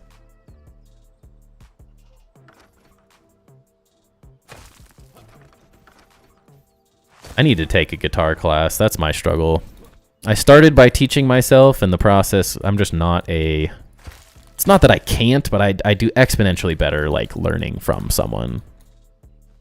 So eventually, when I have a little more time and disposable income to do things like guitar lessons, then I will most likely get into it a little bit more.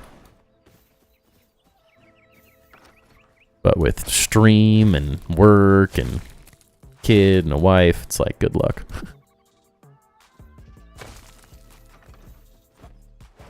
Too many things to do. That's my problem. I like too many things. I need like 15 YouTube channels and just do everything. Planning on moving to open carry state eventually, way less crime, contrary to popular belief. Buying packs and boxes of cards because of them. Yeah, it's such a bummer that people do that crap. It just ruins it. We all want to make money, but it sucks screwing people out of what is a very fun little side hobby and stuff to do. I don't have a problem like making money off of it and like selling stuff for profit. Like that's fine. But when you like screw everyone out of the hopes of you can't even get cards anymore of any kind. You can't get sports cards. You can't get anything because everyone's just buying everything to resell it. It's fine. You get the best pull in the set, get it graded and sell it. That's all good. Make your money that way. Don't screw everyone by artificially inflating the price of things that may not even have anything in them. It's one thing when it's a guarantee and you're making money off of a good pull or you bought something on a good deal, but quite different when you're just screwing people out of the hobby in general.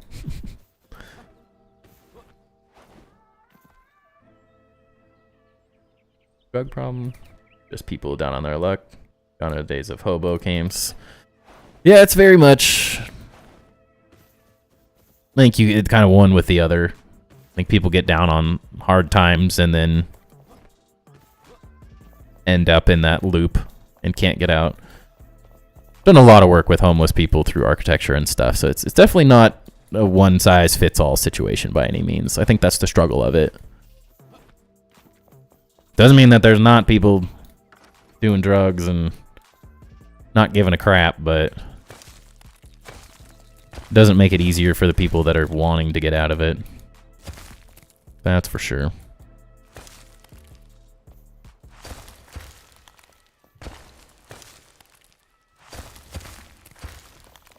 That was a struggle. Like, I did an architecture project. My dad did one, and I was a little bit of a part of it, but they were just proposing the idea of taking this building, and the developer was like, hey, I don't need this thing for 5 years, so, like, what if we turn it into a homeless shelter, and we give free housing for 3 of those years, or 2 or 3 of those years, and then when it needs to be time, it's time to... we'll turn it into the whatever project it's going to be, whatever the building manager and owner wanted it to be in the long run. But I was like, hey, that's a great use of something like they don't need right now. And it got... There was people in the homeless community in Portland that were frustrated that it wasn't going to be free forever. And I'm like, y'all, like, this dude's losing millions of dollars a year to give you a chance. You don't have to take it, but man, please don't ruin it for the other people that would die for that opportunity. But like I said, that's people in every group will ruin things. Doesn't matter what it is. There's always going to be that person in any group. Just like open carry and stuff. You can have 1 million good gun owners and it only takes one shitty gun owner. There's always going to be someone who can't handle the responsibility, whatever the option is. I think you're the best builder I follow on YouTube. You and Sven P. I don't think I've ever heard of them. Huh. I'll have to check them out. What game do they play?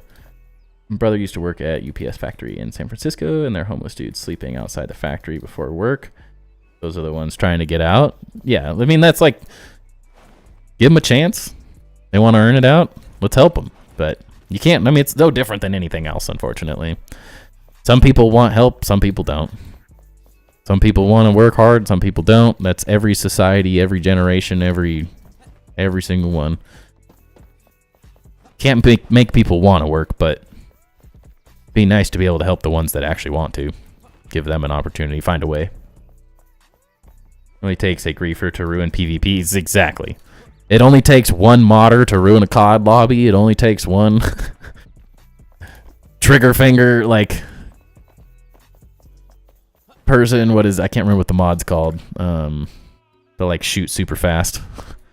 I used to have an insane trigger finger in COD. I always got called a cheater.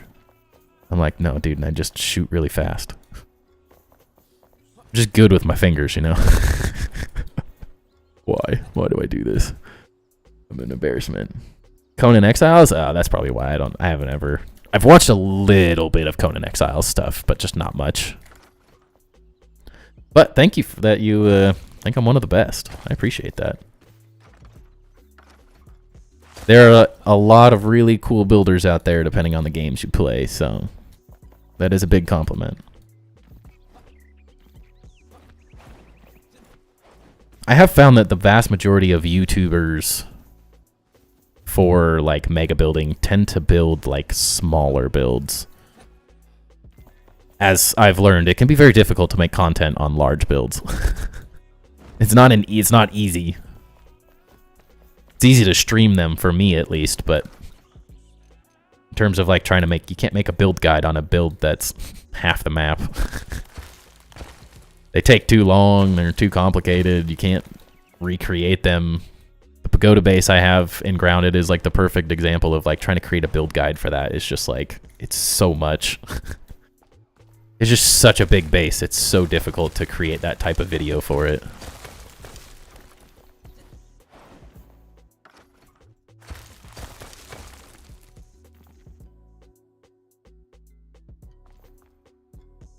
It only takes one bad admin to sour private servers for me, unless it's mine, right? Grounded builds are insane. Thank you. I had so much fun building in that game. It's just such a good game.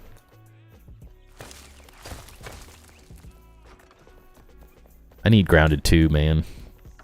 Not that I really enjoy this game, so I'm doing fine, but Grounded 2 would be life-changing. I already have such a good following for Grounded. It would be so much fun to get to play that from scratch. As like I didn't start making content until Grounded was almost done making new content, so all the viewers just disappeared. I keep falling in the holes. No, the time-lapse builds. Yeah, I just get so bored of those.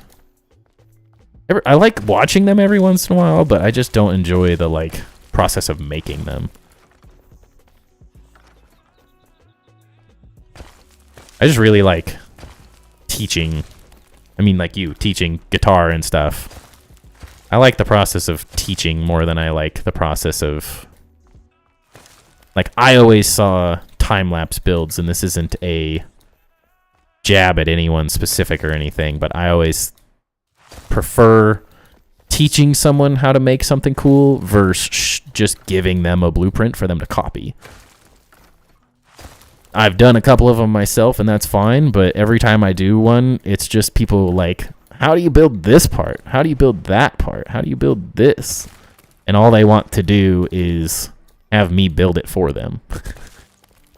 And I love helping people, but I want to help people be self-sufficient in the build process. I want to help them be more creative and make their own more unique, interesting builds. It's a little harder to make content in that sense. But most builders, I think, prefer...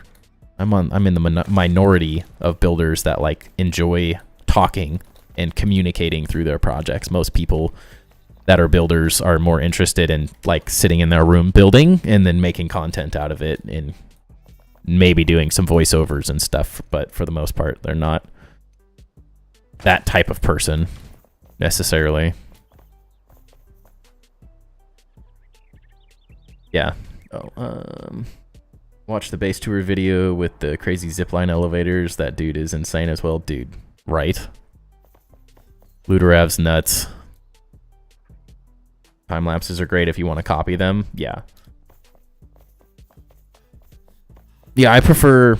I don't mind, like my one... I have one time lapse that is like the full build, but it's a pretty small building. I just didn't have very much fun making it. Like, I just did not enjoy the process of making that video very much. It's just so... Visually, I don't like doing, like, first person or, like, just this. Like, speeding this up really fast is just, like... I want to make slightly more cinematic type videos. That's what I have more fun doing. I think it looks more interesting for me personally. And then I definitely struggle with the... Like, some of them... Like the grounded time-lapse video I did for the Hogwarts boathouse. I had to have 2 accounts. And then I had to also have 2 instances of grounded open. So I could then just begin the process. Because you have to set it up with like 1 camera. And then you record on that setup. And then the other character is building, and then every time you want to switch, you have to stop building and switch the camera angle of the other character. And so I had to own 2 copies of Grounded, essentially, one on Game Pass, one on Steam, which then meant I had to pay for Game Pass. I was like, it was way too much of a process. Or have someone else record the footage for me, and then it's like, then I'm dealing with other people too. It's such a process to make the videos that the level of video I want to make if I went that route.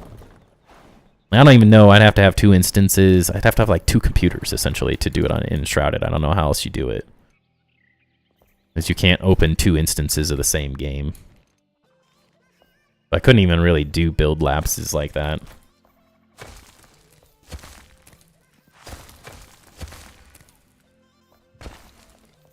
And then it's the same issue, as I don't like teaching people to copy me exactly. I don't have a problem with people using my ideas and all that by any means, but my goal is to help people be a better builder, better designer, more creative person over just building a base. Corny saying, teach a man to fish. Or give a man to fish, he eats for a day. Teach a man to fish, he eats for a lifetime. I'd rather help people feel more accomplished about building something on their own, or at least utilizing my ideas for some different spots of inspiration, at least, I think, is part of that. Take little details here and there, but try to come up with more unique ideas for people. I only like time-lapse videos to get ideas but never copy them, just mess with the idea. Yeah. I only watch build videos for inspiration. I never use them for, like, how do you build this? Like, I look at something and I want my brain to reverse engineer how to build it. And however my brain builds it is what it's going to be. And I may use the rough idea of, like on yours, the aqueducts. I'm going to look at your aqueducts and then create my own version of it and use it as inspiration to build something, but that becomes my own thing. I think it's a much more valuable skill to teach people, which is more what I'm interested in, is the teaching part, and then showing off the stuff I build as inspiration, I guess. And sorry, Matthews. What are you building right now? So this, you come at a very interesting time. It just looks like a big old hole that I dug out, and then now I'm refilling. But the idea, so you came in, we were talking about storytelling. We'll go full circle here. I'm assuming you've seen the lower areas in this base. If not, let me know. I can describe them in a little bit more depth, but also need to get rid of all these random potions and stuff. Way too much crap in my inventory.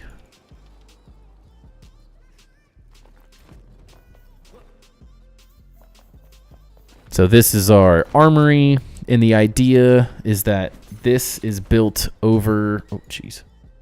This is a pre-built structure built by the developers inside the mountain that we're outside.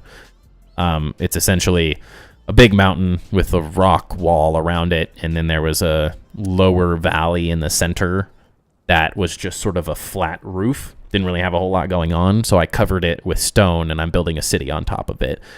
But the idea is that everything past here, I did not build. This is pre-built structure. Everything on this side is stuff I've built, and I accidentally tunneled in to the pre-built structure that the developers designed and made, which is, the quest is to get in here. There's an entrance outside. Seeing where you are right now? Okay, perfect.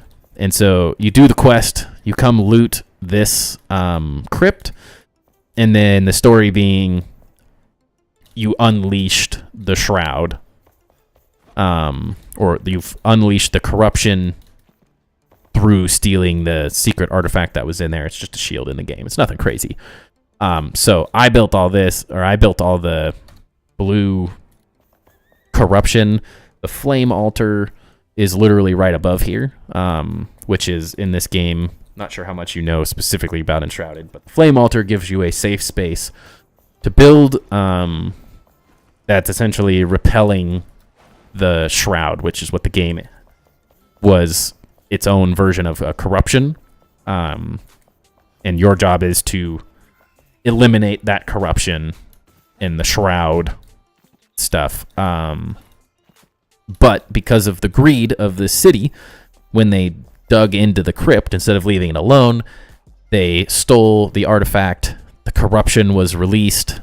And because of the location down there, it grew up through the shrine and is corrupting the flame shrine, which is your basic thing. You don't know anything about Enshrouded? Wish it was on PS5. It comes to console in spring 2026. Really long time away because it's in early access, but it will be coming to console. So just hold your breath for a little while. Which I could show the shroud if you're interested in it, but it's essentially just a corrupted area that creates these crazy... Let's just look at it. It'll make more sense if you're watching the whole thing anyways. But the natural thing is essentially the world, very similar to Borderlands and any post-apocalyptic type world. The population was decimated, and then in that time, scavengers, the main enemies in the game, have taken over a lot of space, and then the shroud, which is this stuff, which is like this poisonous gas stuff, has taken over and is mutating these zombie things. And so I loved that concept from the start. So I was like, well, wouldn't it make perfect sense if I just take that idea of the shroud, which is this corruption that's taking over this entire world, and the whole point of the game is for you to clear the shroud and reclaim the world, essentially. Because like average people can't go in the shroud. Your character is a flameborn, and so you are able to withstand the shroud for a certain period of time, and you get stronger, and you can survive longer in it, and then you clear it out by killing these shroud root things that are what spreads it all over the world. So like each location, one of these purple things is, the elixir wells, is where a shroud root is, so you have to clear them, and that's how you get skill points. And so I utilized that same idea. The flame altar was built, and the corruption is just this luminous growth stuff that is in the game that glows blue at night. It looks freaking epic. If it's night, as soon as night comes, or if you check on my YouTube, there's some thumbnails that have it, but all of this glows a bright blue like these mushrooms, but the whole, everything that's like this stuff, all these root things glow at night. And the idea is that they creep out and they're expanding. They're going to go, I haven't built this part because I'm still laying out this whole area. They're gonna climb up this wall all the way up to the main castle, and then the castle is being corrupted specifically because that's where like the people who stole the artifact. So I'll probably put the shield in like a main location as like an antagonizing thing, just because it makes perfect sense with the story. But the idea is that this corruption and shroud stuff has completely taken over the base of this, and so this specifically what we're working on to finally get to the point is there's going to be these same root things going out like this, same thing that you saw underneath. Those will all be pulling up, like growing up the side of this in different strands, and it'll look like a root system essentially, but that's ripped this castle out of the ground, because this is where my main castle and base is going to be. So this will be a massive castle, and so it's being essentially ripped out of the ground and torn apart because of the corruption. And so currently we're just making the floating island part. So these will not be here. It will just be the dirt floating island sort of thing. These are like measurement sticks is how I'm using them. Because everything goes from the outer layer 4 pieces up, 4 of these block types up.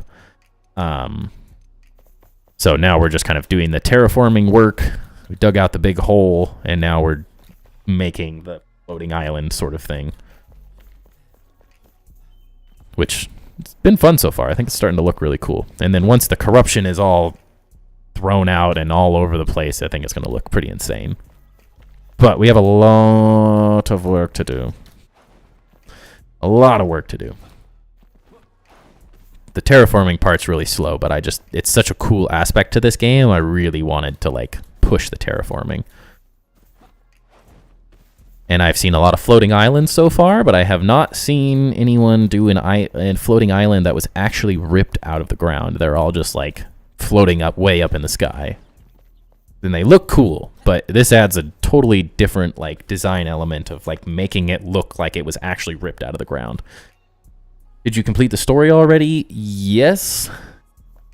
In the sense that I haven't completed all of the quests and all of the things, but I have done the main story stuff. I've unlocked the vast majority of things. Like if you see the question marks, those are some random quests I still haven't finished. And it's still early access, so they are still adding things like this, all of this, all the way down to like in this area somewhere, is all the most recent biome they added in early access. This all, it might have been like here or so. Everything in this general area was the previous update. They've added in like dungeons. These were dungeons that were added in later, the Hollow Halls things that were super fun. And the story is because it's early access, there's not like a ton of story. It's sort of a random hodgepodge of quests at the moment. But I have defeated, I guess, the hardest boss, dragon thing, so far. How people fix up the areas in the game. Yeah, I've seen some really cool. That's like one thing I really enjoy too, is like, if you're not like a crazy mega builder like me that wants to build some insane custom base that's just like next level and takes hundreds of hours of time and effort, you can just take over a city that's already built, and they're all kind of destroyed, but you get to sort of use the pre-built structures that the devs have put a lot of time and effort into, which I think is cool. I think it's a really interesting like mechanic that I don't really feel like any other game's done as well. Like if you suck at building, but you really want to build something, like you get to use the framework of something that someone that knows what they're doing in base design did already. And you can change it to be anything and everything you want. That's the other great part, is like you can use their framework or you can rip it all to shreds and use the area. Like, there's no right or wrong way. They just give you freedom to do whatever, which has been really, really interesting in terms of like pure freedom. 1 out of 10. How's the combat in this game? So if I were to compare it, I think it depends on what kind of combat you like. If you are like Grounded, Dark Souls, very difficult combat, it's probably like a 5 out of 10. If you enjoy this sort of like RPG style combat, it's not just like perfect blocking and whatever, it's probably a 6 or 7 maybe. To me, it's not the most engaging yet, but it's still in early access. There's a lot they're still reworking and stuff, so it's the combat's not in its final form by any means. Their skill tree is pretty extensive for a survival game. It sort of falls in between survival and RPG. I think there's some really interesting parts of it, and I think there's some sort of like meh parts of it.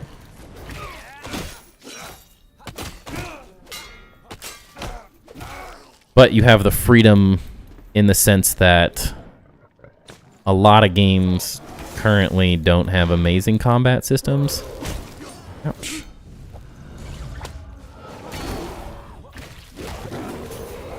So like I feel like my only main issue with it is it either feels very difficult or very easy currently. But they're still working through a lot of it. And there's a lot of combat styles. You can use wands, staffs, bows, single-handed weapons, double-handed weapons. It can be close combat, far away. There's like summon stuff. There's ouch. Like this is a mini. Oh no. Oh hey, a chest. I don't want those. Well, we didn't kill it, but that is like. I don't know if I'd call it a mini boss, but it's close to a mini boss. It's probably the closest you'd get to like a normal mini boss that like most games have. Some of it's really difficult. Grounded, Skyrim, Souls are all good. Yeah, I enjoy Grounded combat more. I enjoy it's just about learning attack patterns, and this is more hack and slash sort of style. So I don't find that combat style as engaging as Grounded's, but Grounded is like the perfect mix of like, I don't like Dark Souls combat in the sense, or like Elden Ring. I don't want to spend 20 hours fighting the same boss because I suck. And Grounded to me feels sort of like a good happy medium. Whereas like Dark Souls is just frustrating for me most of the time. So it sort of is in a combination of all of them. There is perfect blocking and stuff, so it's all right. I don't currently like... It's not quite refined enough to feel... The blocking doesn't quite feel as refined as like Grounded. I feel very confident. And I think it feels obvious when I'm supposed to perfect block. When you learn the attack patterns, they can be really difficult in the beginning, but they become much easier just by learning the consistency. These enemies aren't as consistent all the time. And they have, like, you watch that one guy, like, I'm getting peppered by incendiary rounds, so I'm burning to death while getting attacked by this guy and who stuns you. And like Joe said, like, it can be extremely easy or like, let's do this. This will be a good example. Can I get there from... Best place. I don't think I can get there from here.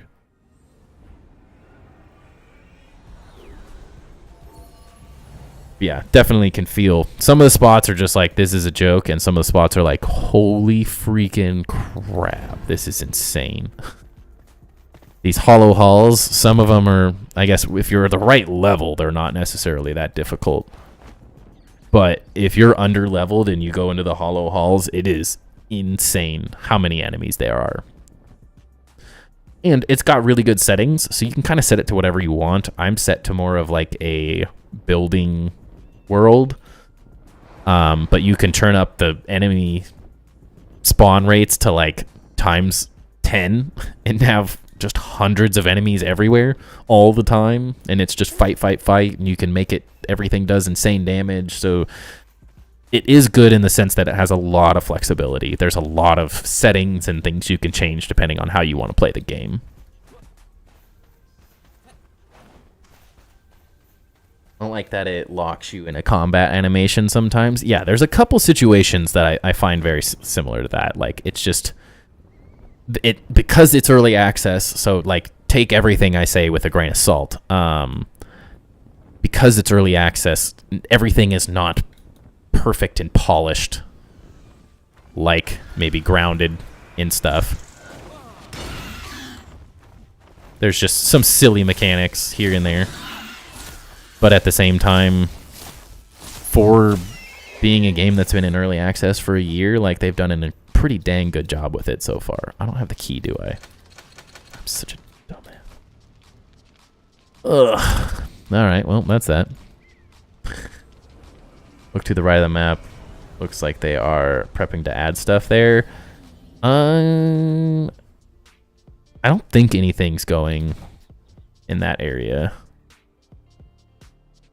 Thus far, I haven't explored all of this either. This is all just red stuff. I don't think we're going to get anything on these edges. I don't know. This is just currently all like a red shroud that you die in if you go to it. I assume that this is where the next content update's going to be, this whole center area. But, I mean, they have, the map is this big. So, in theory, I hope we get a lot more. Currently, the only thing, they also have a lot of room over in these areas. So, I mean, there's a lot of space that they could use. I'm assuming this is the edge, though. So, like, all the way around, and then somewhere in here will probably be a border all the way around. But, I mean, that could be a whole update. This could be a whole update. And this could be a whole update. That was one update. So, I mean, there's a lot of space left. Looks like they changed it recently. Not since the update 5, which was January. No, Albany Heights was before that. A little before that, I think. I don't know. Can't remember at all. Did you play Power World? I have not played Power World. I've watched a bit of content on it. They did rework the map, though, so it runs a lot better now. It was a laggy piece of crap beforehand. Now it works great. You couldn't even do what I'm doing previously. All I know is there's a bunch of, like, there's Lake Luma, there's, like, lakes and stuff in this area, and I don't know if it's the next, but the only thing they show on the 2025 roadmap is a water biome.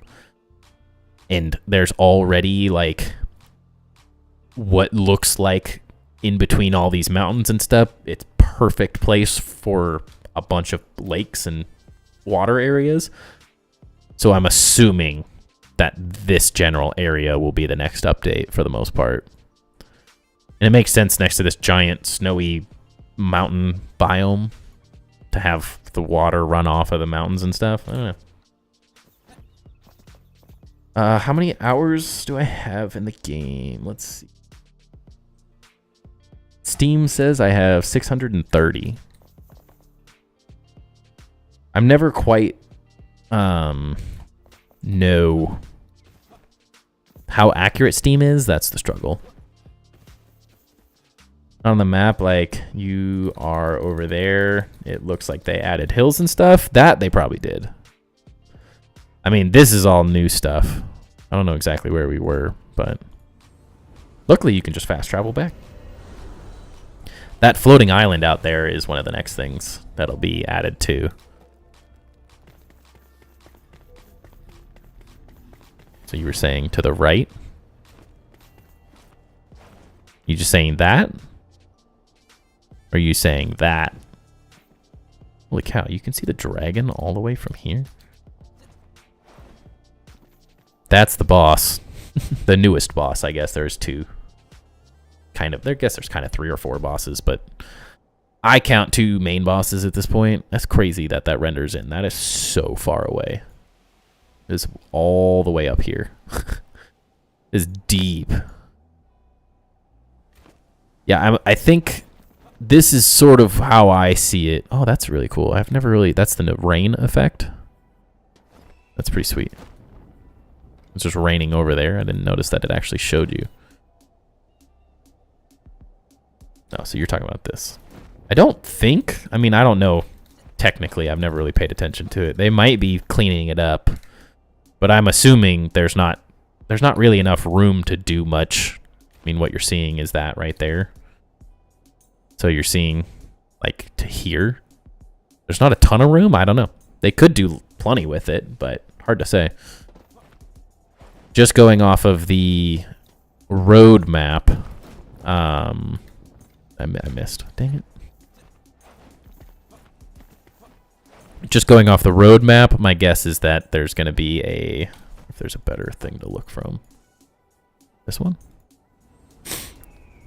The water biome makes sense to be off of this big mountain snowy zone, as most lakes and stuff are. And then they have island raids on the checklist or the roadmap, which you can't really see, but it's right there at the top of my head. So I'm assuming you get a water biome. Ooh, let's go back to the base. Show off the glowing. I'm assuming you get the water biome in the middle. They did the left, then they did the right. Makes sense to do the middle. It'd be kind of weird to go way, way out past, but I guess you could. This is what the infection looks like for you, Matthew. Hurry before the daylight comes. So if you think of that, like blue glowing light that you see, that will be the same sort of effect that goes up this edge and then will be showing off like underneath. So it'll create a better contrast between the floating island part and what's left behind. That's how I plan to get a lot of the lighting and stuff so it looks cooler. But yeah, it'll be creeping up the side and then it'll be all over the bottom of this. And it'll kind of be taking over the lower portion of the castle as well. None? What are you doing here? You've broken your name forever. Looks totally different in my game. Huh. I wonder what's different. Wonder how it's different. The only things that shouldn't be exactly the same are like this, because I have flame altars. That stops stuff from changing. But other than that, it should be exactly the same. Everyone has the same world. I don't know. I'd have to see what yours even looks like. Can I have some light? Please, sir. I can't see nothing. Oh, of course, now it does it. Rude. Is that a sneaky knife? Help me fix it then. Otherwise, I will switch to phone. I have no clue how to fix it. You know more about changing profiles than I do, Mr. Trolls Me with crazy. I'd expect you to be the expert.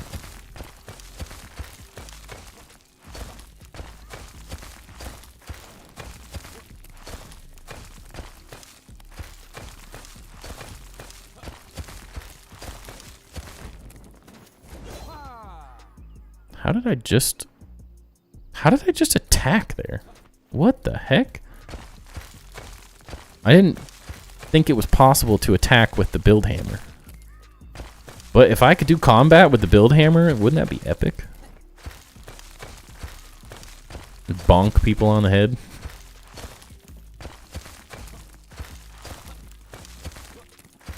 I'm the worst for tech questions, though, in general.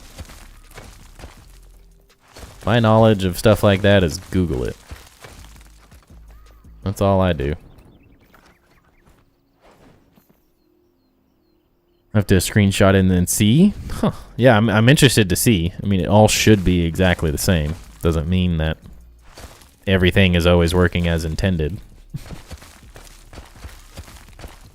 There's some random weird issues that people have in this game as they update and change things and add things. They break a lot of stuff since it's all a custom engine. You never quite know what's going to go wrong. It's all trial and error.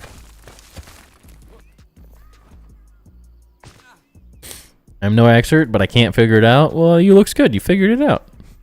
It says Knife Dragon now. Pray for the poor soul who meets a 1,000 strike death with your hammer, with your build hammer. Just conk, conk, conk, conk. How did I attack? I don't get it. I don't, it shouldn't even be possible to attack the way I just did. It's so weird. Just like fell and then did some weird cartwheel. It like gave me, it's like a merciless attack is one of the skill points I have. So you, when you're a certain distance away from an enemy, you like turn and leap forward and attack them and like close the distance. And that's essentially what it looked like it did, but you can only do that when you have like an enemy targeted, so it doesn't make any sense. That's why my intro video talks about me breaking games. Because I somehow break games. Apparently, whether it's building or combat.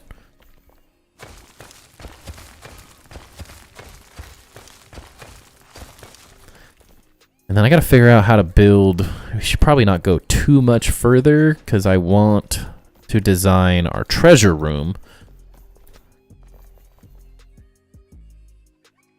I accidentally flashed myself changing it from dark mode to light mode. Dude, I did that on my phone on accident. I'm so frustrated right now. I somehow changed my phone from light mode to dark without going into settings. Like it just was like a flick of my finger as I was closing it. And I changed it back to the dark mode. And like some of the apps have dark mode going and some of them have light mode. And I hate it. So like my phone itself, the home screen went back to light mode, but the apps didn't all. It's like I changed apps too. It wasn't just the mode of the phone, and so I'm quite frustrated right now. I cannot figure out for the life of me how to get it back.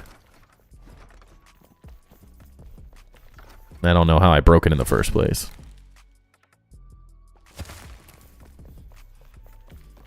I hate it though. I hate the light mode on, like, I use dark mode on like everything. I feel like I'm just blinded by the other stuff.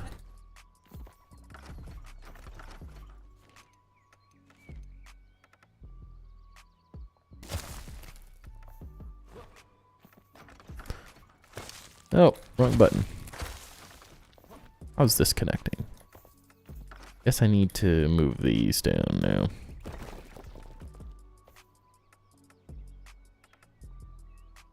There. Oops.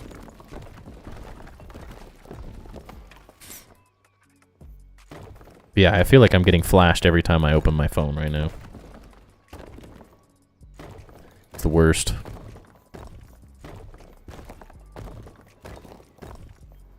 Hate breaking things like that.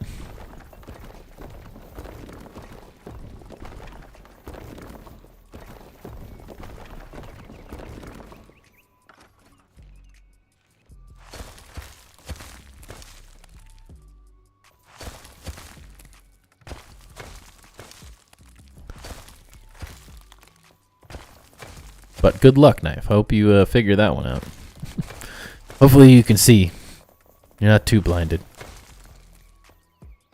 Dude, I was on the freaking... Oh my god.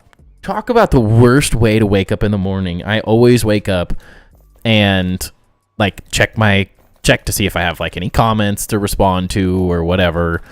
I like to hop on Discord and get back to people because like I have so many people from different parts of the world. So not only on my Discord, but I'm often on the Enshrouded and Grounded Discord all the time.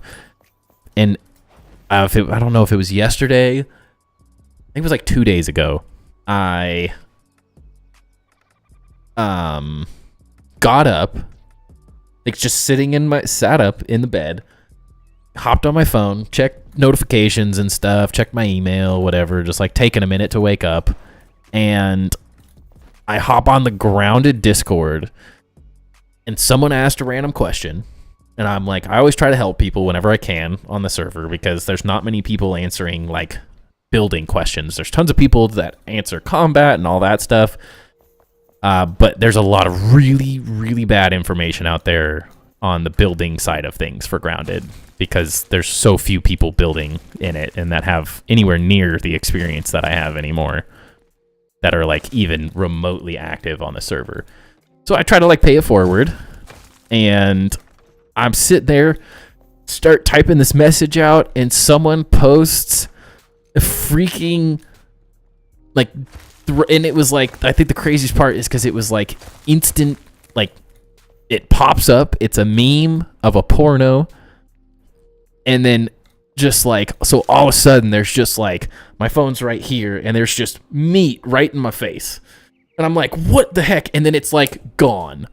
Like it's almost within 4 seconds. It was like deleted by a mod. Like it was such a quick instance that it almost made me feel like I was going crazy because I'm like, did I really just see a dick? Like, am I losing my mind? Like, am I still like asleep or something? Like, what just happened? Like, what a way to wake up in the morning. Like, first off, who the hell does that? Like, is that really the best thing you could come up with your time is to go onto Discords and post porno freaking gifs? Like, how ridiculous. And second off, like, what a way to wake up in the morning. Just big old freaking penis right in your face when you're least expecting it. It's like, I would never have once, you could ask me anything that I was expecting. That is not what I was expecting in the morning. Absolutely the last thing I would have said to you. It was jarring. I'm like haunted by it. And then it's like, it's not even actually there because it got deleted so fast. So then it just feels like I'm insane. It was crazy.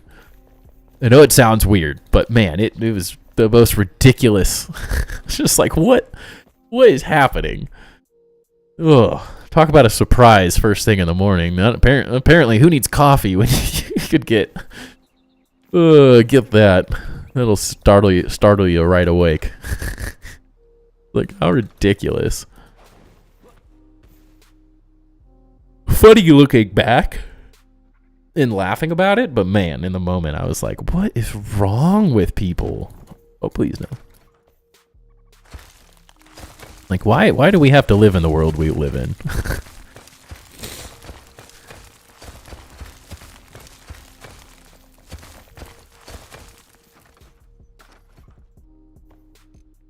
You have people changing the world and doing incredible things.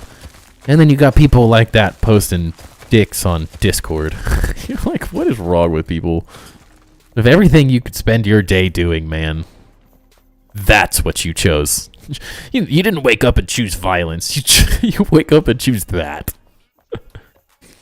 You're gonna check Discord in your dream and get a nasty surprise. Well, like, that's the thing. Like, I woke up to like 50 freaking notifications one morning, and it was Velocity just banning and deleting hundreds. Every single chat in my Discord had not safe for work stuff. I didn't see any of it, but I had so many notifications of all of the things that were deleted and changed and stuff because he was just battling this hostile takeover of the Discord. And I'm like, why? Why is that what you want to do with your time? I have had to start asking what isn't wrong with people. That is 100% truth. In this day and age, it's kind of amazing how little I'm surprised by the stupid stuff people do. Amazing me how dumb people are.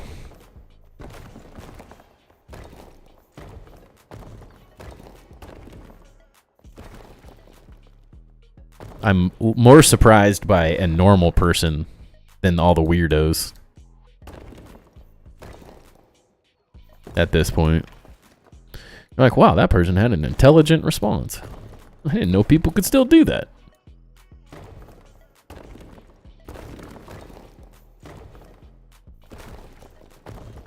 But I'm also someone who likes pushing people. If someone's stupid, I thoroughly enjoy calling them out on being stupid and heavily challenging their perspectives on anything and everything. That's one perk of like my architectural background is I've learned just enough about anything to know a little bit about everything. Because I've had to learn so many random things in life and through my stuff, so I have enough knowledge to know more than most average people about just about anything. And so I thoroughly enjoy just screwing with people that I find incompetent and unable to think for themselves.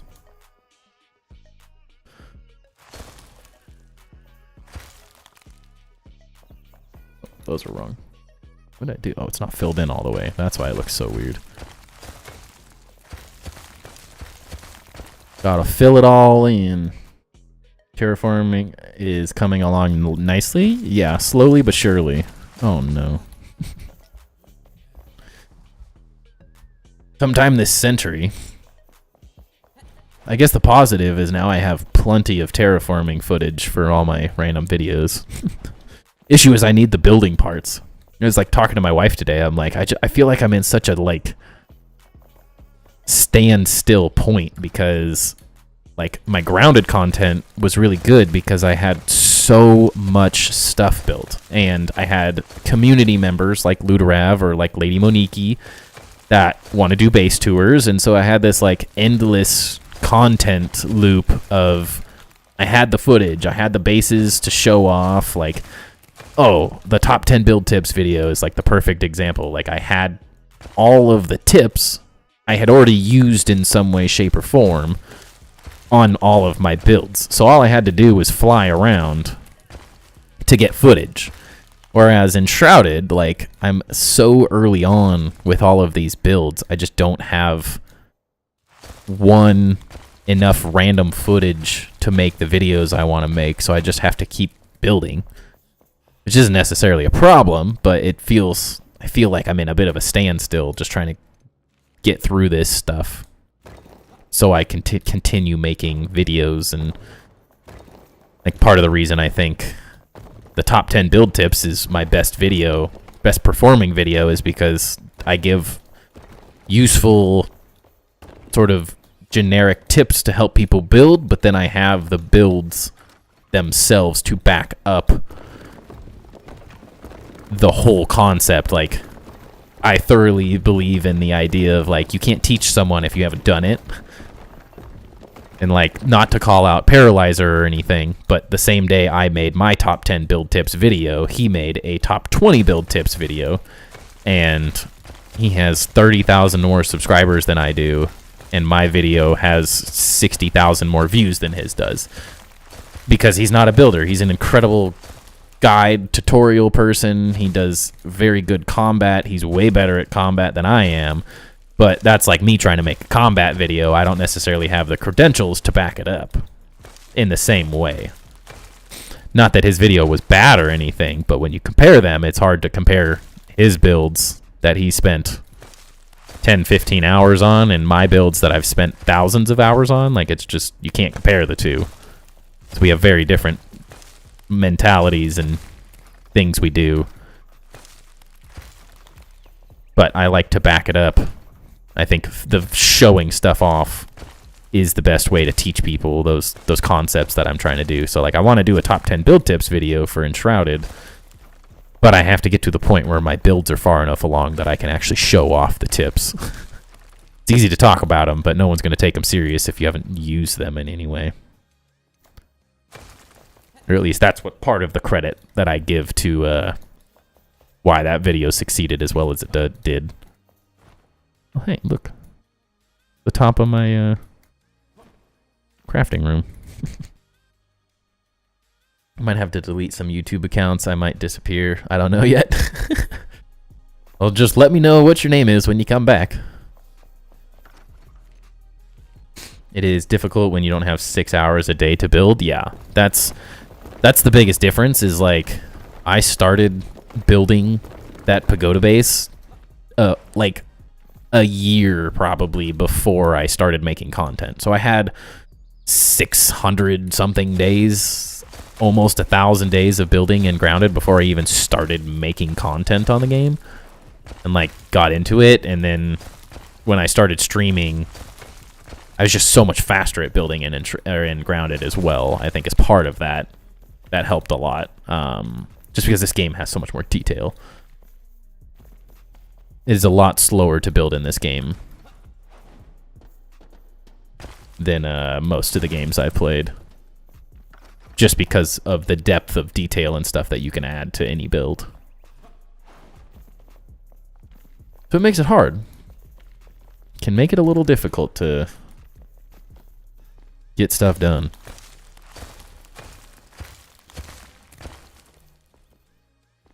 You're going crazy. I do wish I had more time to build. That's what I'm finding is the biggest struggle with YouTube right now is stuff takes time. It takes a lot of time to edit a video. It takes a lot of time to record a video. And then when I'm also trying to like stream consistently, it makes it quite difficult to do as like just a side thing. I'd be exponentially more successful doing this full time, of course, as would everyone. That's a very general statement, but I could bust content out with more time. My son was just a little older and required a little less constant attention and watching, like having more time each night. Like I still got a full-time job and everything, like it can be difficult to try to fit it all in.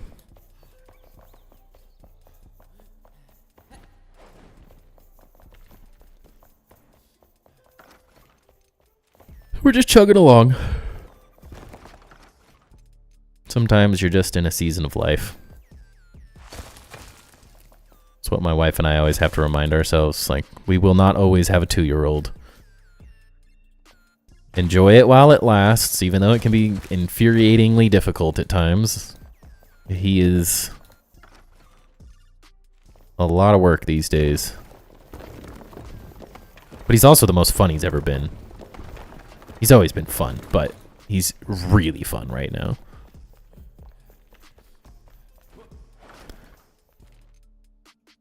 My mind tells me to fill all of this. I don't know if I'm going to regret doing that, though.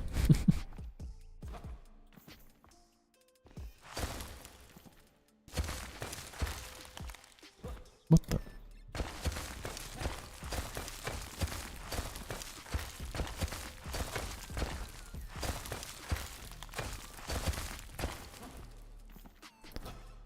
I might regret it. I can't see anything. Be 27 before you know it? That sounds horrifying. To think of the fact that I'm going to have a child that's that's going to be the same age I am one day. Like, it's insane. I'm 32, so it's not too far off. Absolutely, that's what my wife and I were walking around today. We went on a walk during lunch. We both work from home, and we were just talking about, like, walked by, there's an elementary school right next to our house, and we're like, he's going to be there. Like, he's going to be going to school there. And he's going to be one of those kids running around like a psychopath around in the playground, having a blast. I'm like, that is so weird. That is the weirdest thing to think about. I think we can delete these now. I mean, like, why not, right? I don't think I need any of these support things until we, because otherwise I'm just now placing these like this to get the the depth of this. Terrified of having a son. I just know he'll be as dumb as I was as a kid. Make sure he doesn't eat dirt. Dude, do you know how hard it is? That kid's eat dog food. He eats everything. He literally... I don't know where he found it. He found a piece of dog food in my office that's upstairs last night. And he just walked into his bedroom, which is also upstairs across the hall. It's like crunching on something. And I'm like, what are you eating? And my wife grabs him and pries this thing. And he's got a big hunkin' dog frickin' kibble in his mouth. He's just trying to crunch this old frickin' dog food. And you're like, dude, come on. I didn't think that my days were going to be spent stopping this child from eating literally everything that touches the floor. Everything that touches the floor he tries to eat. Anything that can go in his mouth goes in his mouth. It's ridiculous. I was pretty dumb as a kid. It was kind of weird. I was very dumb as a kid, but also I was smart. But I did a lot of dumb things, if that makes sense. But I guess the bonus there is my dad is a dumbass, so the apple doesn't fall far from the tree. My dad is in the same way. He's a very intelligent dumbass. He's the first guy, the epitome of my dad is when we were younger, freshman or sophomore in high school, and we went to Mexico, and we've been going there for years, and there's this ecological park that we'd go to, and it has a 45 foot waterfall you can jump off of into this just massive, perfectly clear reservoir sort of thing. And we climb up this sketchy, you're climbing up this weird little rock face, and it was sketchy. And, my dad, it was a ski bum in college. He skied for the U of O. He's did whitewater rafting. He's an adrenaline junkie, and I'm very similar. And so I'm totally comfortable with those things. The people we were with, not as comfortable with those things. And their kids, also my age, or roughly my age, all follow me up, and...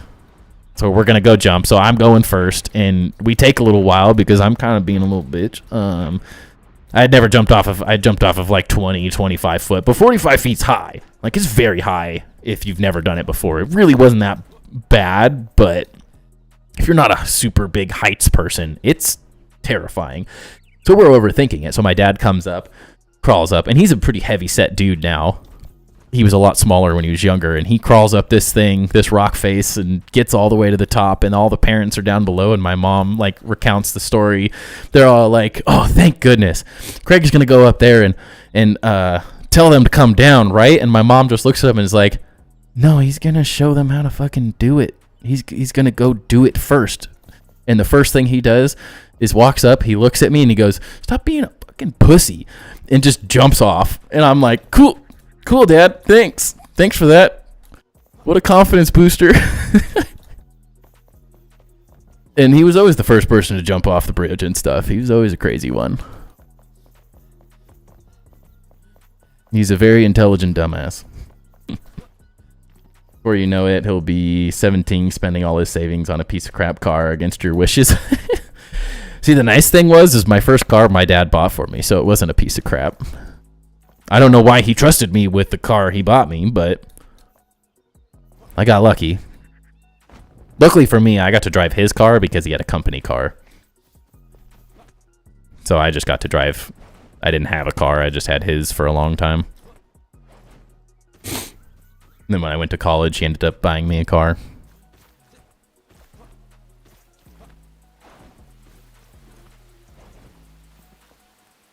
Not afraid of heights. It's the suddenly not being up so high that I'm afraid of. The falling. I was 11. My grandpa and his brother took me to climb a 200-foot antenna in Staten Island. Wow, I was terrified at the 60-foot platform. That's high. I'm not necessarily like super afraid of heights, but I also am not like a huge fan of them at the same time. By the time you're 18, you're on your third shitty car. That's yikes. Did they break or did you crash them? That's the key. If you just get a lot of shitty cars, that's just life, you know. That's the struggles of being poor and young. As it often leads to being poorer and still young.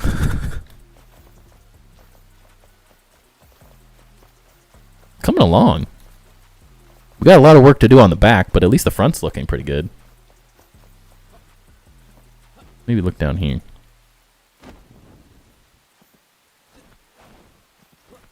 Yeah, they broke down. Well, at least you didn't crash them. First accident I was ever in was not my fault. Oh, good. Knife's back. He's alive. First accident I was in a parking garage in downtown Portland. And this frickin' numpty wasn't paying attention, and she cut the corner. So, like, it's just circle after circle going down and down and down.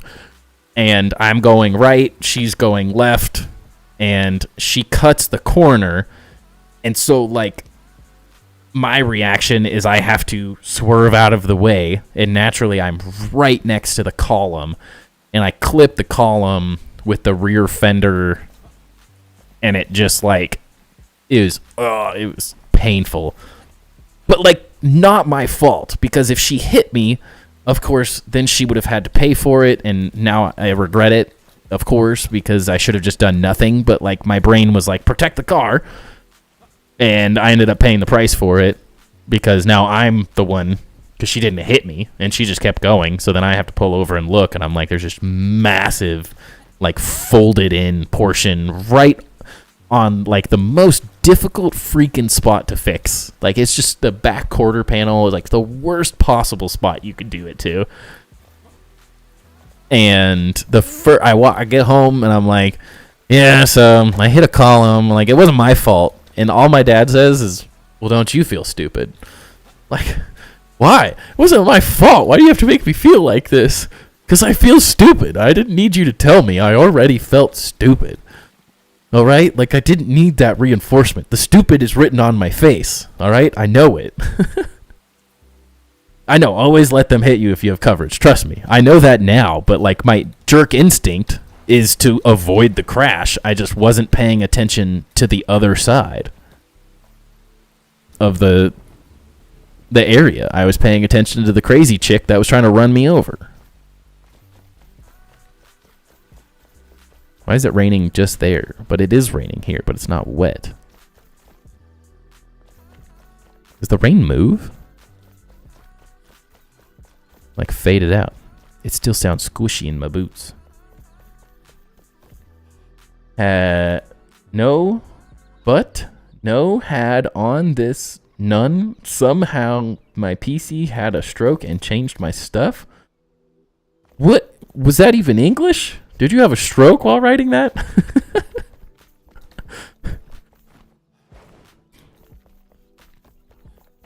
Yeah, now I'll let them. Dude, my crashes have all been like the most minor stupid crap.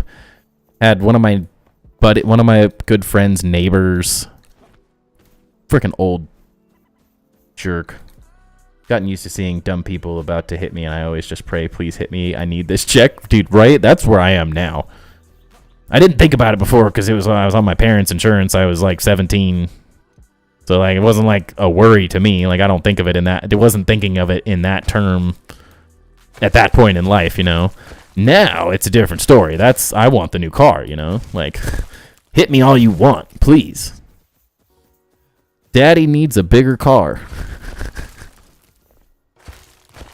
I love my little Subaru Crosstrek, but it's getting a little small with a 100-pound Bernese Mountain Dog, a 2-year-old, a wife, and a small poodle mix thing. It's not enough car for our family. It was great when it was just me, my wife, and the dog. Got me everywhere. It was pretty inexpensive. I didn't have to pay an arm and a leg for gas. My dad's truck, just in gas alone, would break my bank. It's like $100-something every fill up for him. It's crazy. Love your BRZ. I like BRZs. My first car was a WRX. Oh man, it was painful when that hit the column with that car. I'm going crazy. My hat disappears at any moment. What hat?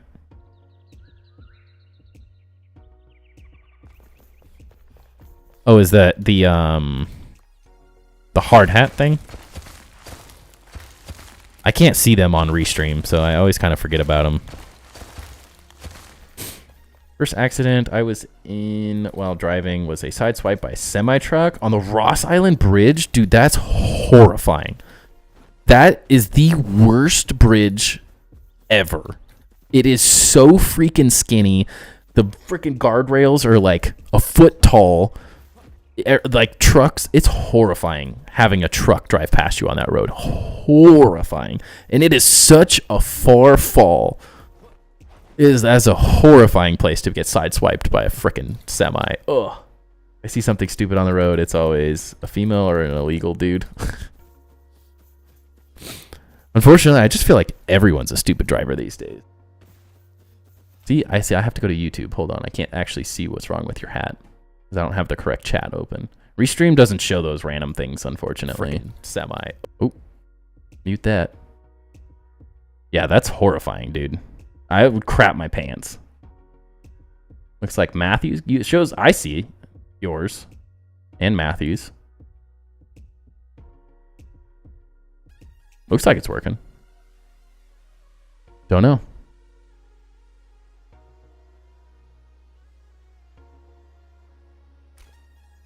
Got hit by the tip of a wind turbine wing when the idiot driver passed and then cut me off. Dude, what the heck? That's crazy. Yeah, the other accident I was in was one of my good friend's neighbors driving in their Cadillac like they think they were all that in a bag of chips. And they stopped at a stop sign to turn right, and there's no cars for an eternity. I mean, you can see 5 miles down the road, and it does look like it's gone. Wait, where'd it go? I see Matthews and Uzens. It depends on the chat. I have a weird chat thing also, so it's hard to tell what's working and not. I don't know how to help you with that one. Yeah, hard hat. And then you get different colored ones and more tools and stuff the longer you've been a member or sub. We all think we are better drivers than we are. Many studies have shown it. Oh, 100%. It was like I was talking about Pirate Software the other day. He randomly made a comment, and he's like, everyone on the road's an idiot, including you. We're all idiots. All of us suck at driving.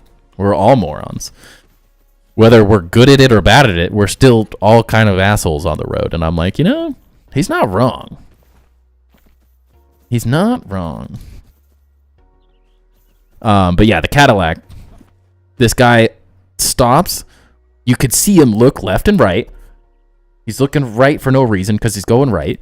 And then I look and I'm like, no cars for 6 miles. You could see forever. And then he starts to move forward. So then my natural instinct, I glance left real quick to check oncoming traffic. So I'm ready when I get up. He's like halfway through the stop sign. And then he just stops again. And I like roll into his bumper. Like just barely tap it. And the front of my bumper gets like a little, like the lip gets crushed in a tiny bit. It's like a 4-inch thing. And his has the tiniest little scratch, but it's $1,200 because all the computer chips and crap in his bumper all broke. I'm like, what a frickin' rip. All because he decided to stop for literally no reason. And I'm like, I'm an idiot for not paying attention to that, but he's also an idiot for stopping there. Like, it was frustrating.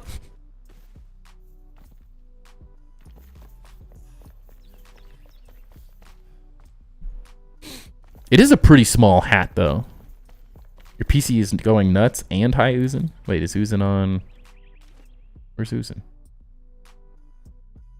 He's on Twitch. Oh, no, he did. He keeps switching back and forth. He claimed injuries? No. Luckily, my buddy knew his family really well, so he didn't.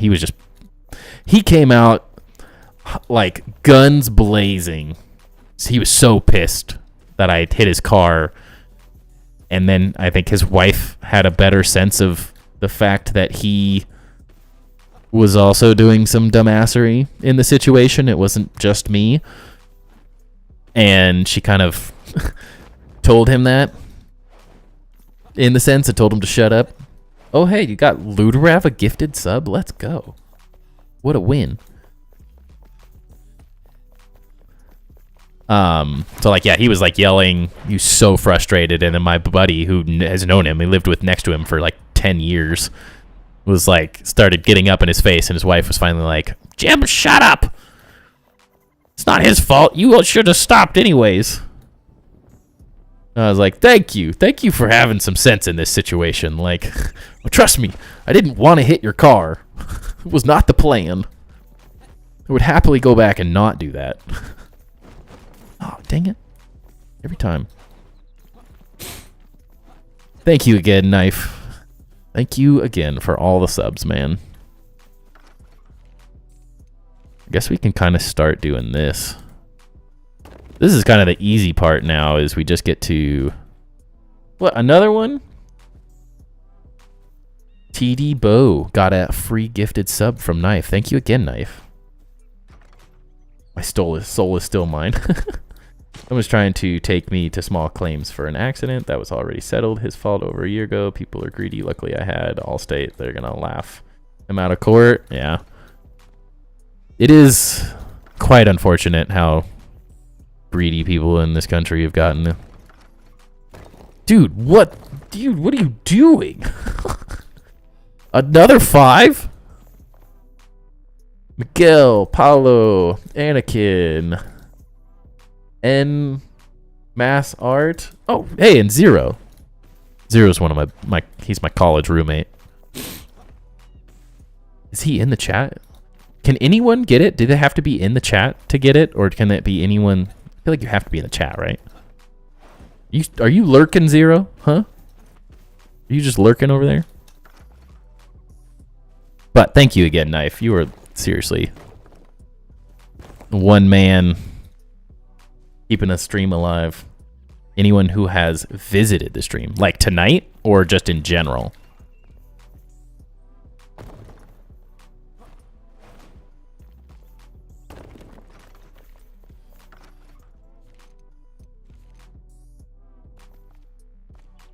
At all? Okay, that makes sense. It was like he was always in the streams early on when I started streaming, but then he had a kid shortly after my wife and I, so he's just so busy now. He's never hardly here. So I was going to get mad at him if he didn't say hi, at least.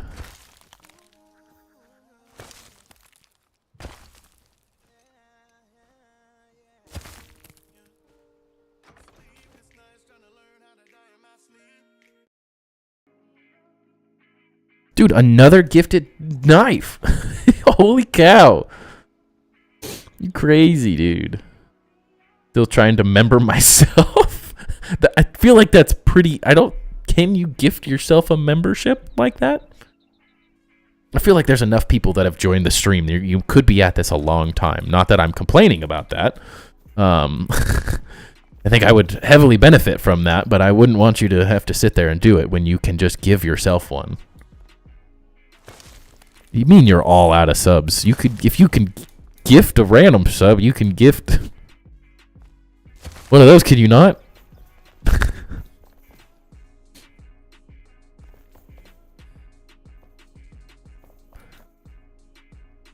I don't have that huge statue. Where did you get it? Resource World, Joe? There is a...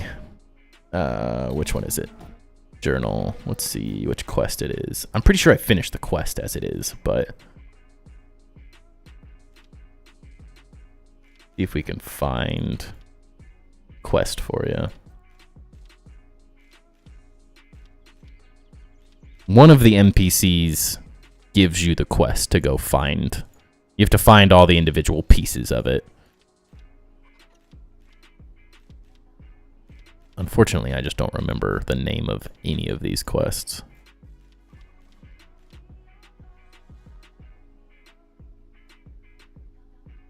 Oh, this account has no... I guess I could never noticed what the... if you always have numbers behind the end of yours. I don't know.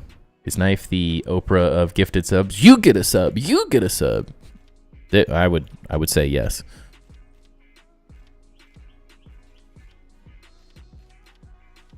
There's so many quests. Holy cow.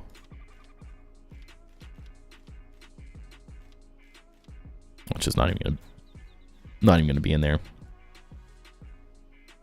That's annoying.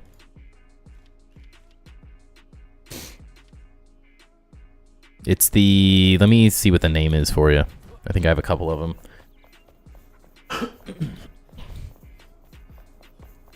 Knife, I think it's just payback for that time you screwed with me with Crazy. That's the only explanation. You made all those accounts and changed all your names and it ruined everything.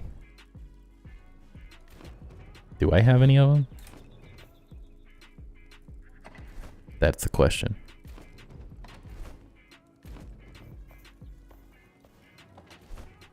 Maybe?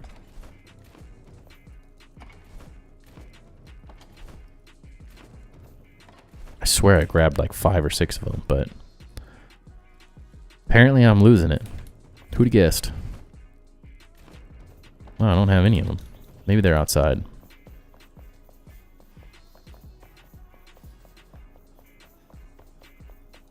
Nick Knack Nick. What a name. Got another sub. Well, for anyone who's actually here that got a sub, make sure you thank your local Knife Dragon. He's our #1 supporter. Couldn't be doing this without him. Let's go find you what that is. It's almost 11 anyways. Well, we almost will be... we might be able to start the castle on Friday. Might have to spend a little bit of time off stream doing some layout work just to get some ideas out of my head. We have something to mess with. That's pretty exciting. I've been like so ready. There it is. The Statue Queen Pikemead. And you get like these individual pieces as part of the quest.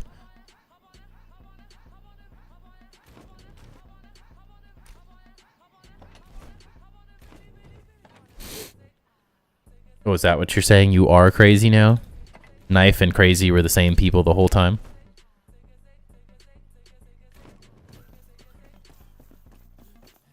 But if you have a resource world too, Joe, you can just get them for those.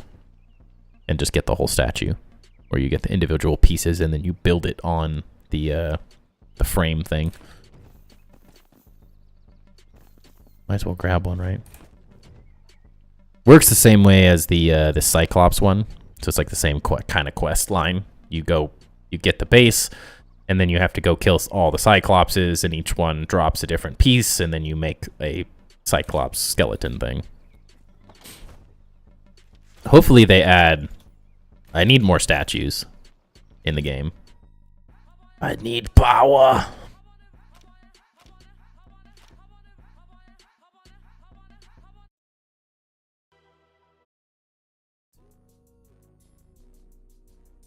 Oh, I hit next. That's what it was. I didn't go back to the start. Duh.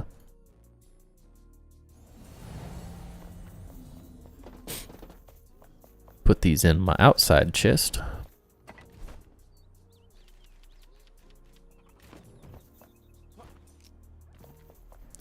They look nice, though. They're definitely nicer than the other options. I hope they make more like that. But they need more scale. Like, they need a lot more options with more scale, too. Most of them are just big.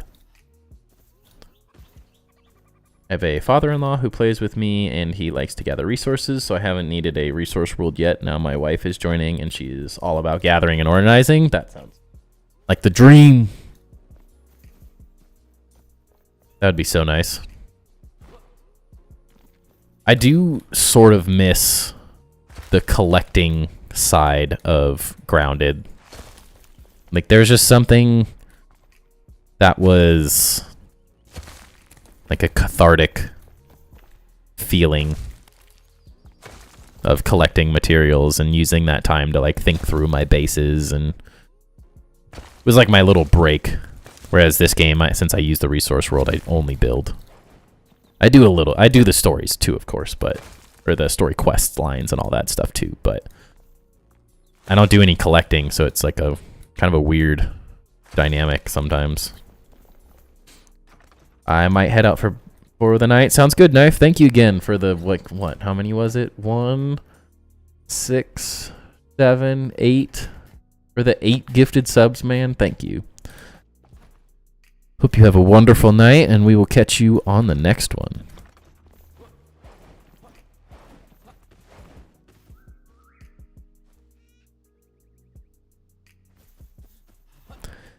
Eventually, I do want to set up a sub server, but we have to have enough people that want to be a part of a sub server, which we just don't currently have. A lot of people are just starting the game and getting into it and figuring it out, and so it's a little much to like want to join a server and start building on that versus building your own world, of course. Why is my child crying?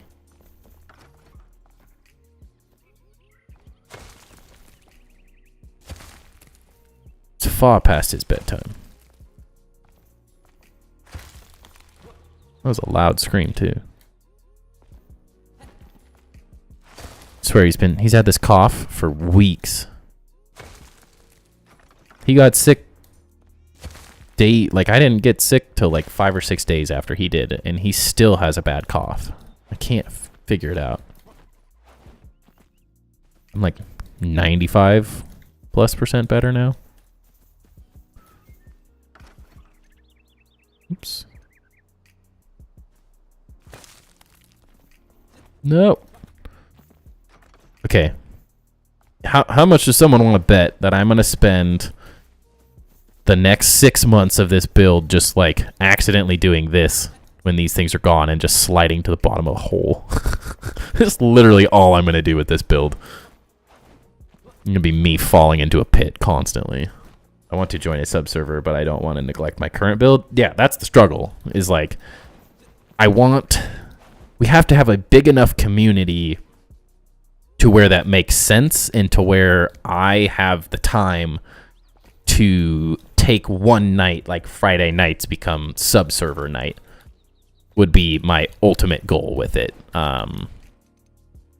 Until we can do that, I mean, at this point, Knife is funding the ability to do a sub-server with all these gifted subs, but I want enough people to take advantage of it. Because it's not free.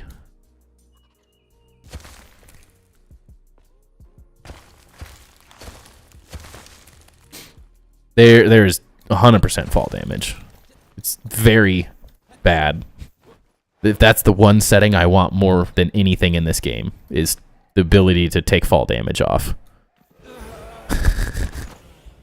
Because that kills you. Falling off anything, you take so much fall damage in this game.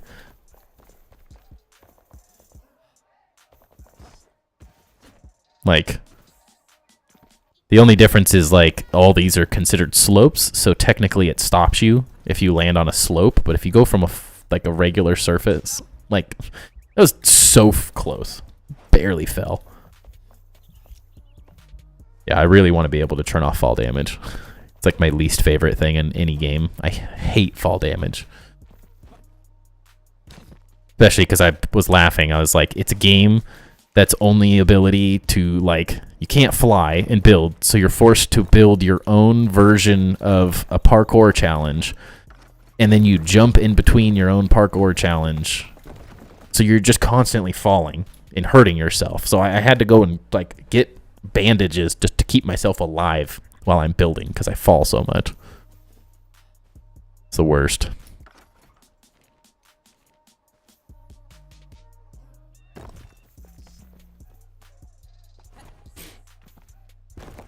Yeah, I've died a lot from falling. Far more than I think anyone should probably die from fall damage. Honestly, a pretty embarrassing amount of fall damage has been taken.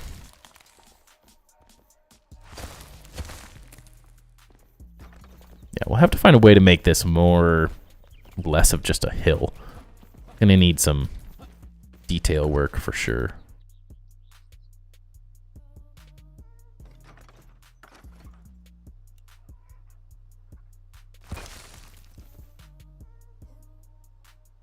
No tuck and roll. It's like you can. Like you do that. So if you're gliding, but the key is like, if you catch yourself at the wrong time, like you die. If you don't get your glider out at the right time, you'll just die every time. And it's also weird because you can just fly from anywhere and then cancel it and land. But it's like it doesn't react quite as quickly as one would think. Like it doesn't feel like an instantaneous, like you click and you instantly drop. It like you have to have, it's always a little bit behind of what you might think it would be. So yeah, it's really easy to fall and kill yourself over and over again. Figured out it was a sub channel. Just wanted to let you know I figured it out. Good. Glad, man. You probably had one of the longest subs at this point, so I want you to have the cool hard hat. Pretty soon you'll be close to getting the purple one. That's like glowing like the yoked stuff in Grounded. It's all part of the 1.4 update, the new game plus stuff. The final one you unlock at a year. I think it's a year. I can't remember if it's 9 months or a year, but you unlock a really cool, like, purple glowing one and stuff. I like that one. Found out you can float on candles, so I lined a bunch of up in 3 rows on a hill. You go faster and faster until you die. All right, I need to see a video of that. That sounds like a wonderful time. I saw someone, they kind of do build streams, but they also just kind of have like fun community streams. Pratfall, it's another creator. I think a handful of people have probably heard of. They created like an ice rink slide thing, and it looked pretty epic. I thought that was pretty sweet. Oh wait, that was bad.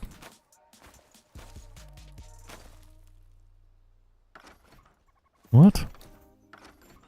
Oh, maybe I didn't do that. I thought I ruined something. I didn't. Just undid whatever I had just done. Cool.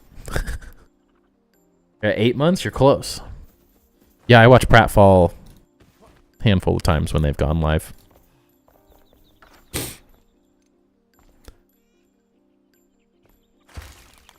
They typically stream when I'm working, so I can always kind of tune in the background at least. I'm not like active in the chat or anything, but it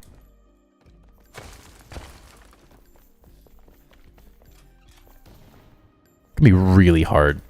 Wonder if this is where the rake will work.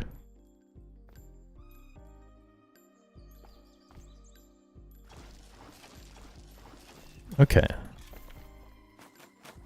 So we might be able to use the rake down here. It's going to take me some effort to figure it out. Ugh. You play the forest, you can build a roller coaster, you can ride on with a turtle shell. No, I have not played the forest.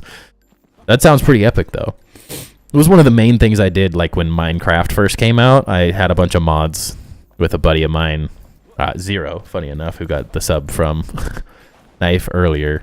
When we were roommates, he helped me download a bunch of things, and I spent the vast majority of my time playing Minecraft building roller coasters with minecarts. It was quite fun. I had a great time. I played Halo, and when Halo Forge came out, I spent the vast majority of my time when I wasn't playing multiplayer building Mongoose and Warthog racetracks and stuff that were like insane. So I had a lot of fun. That would be an enjoyable one.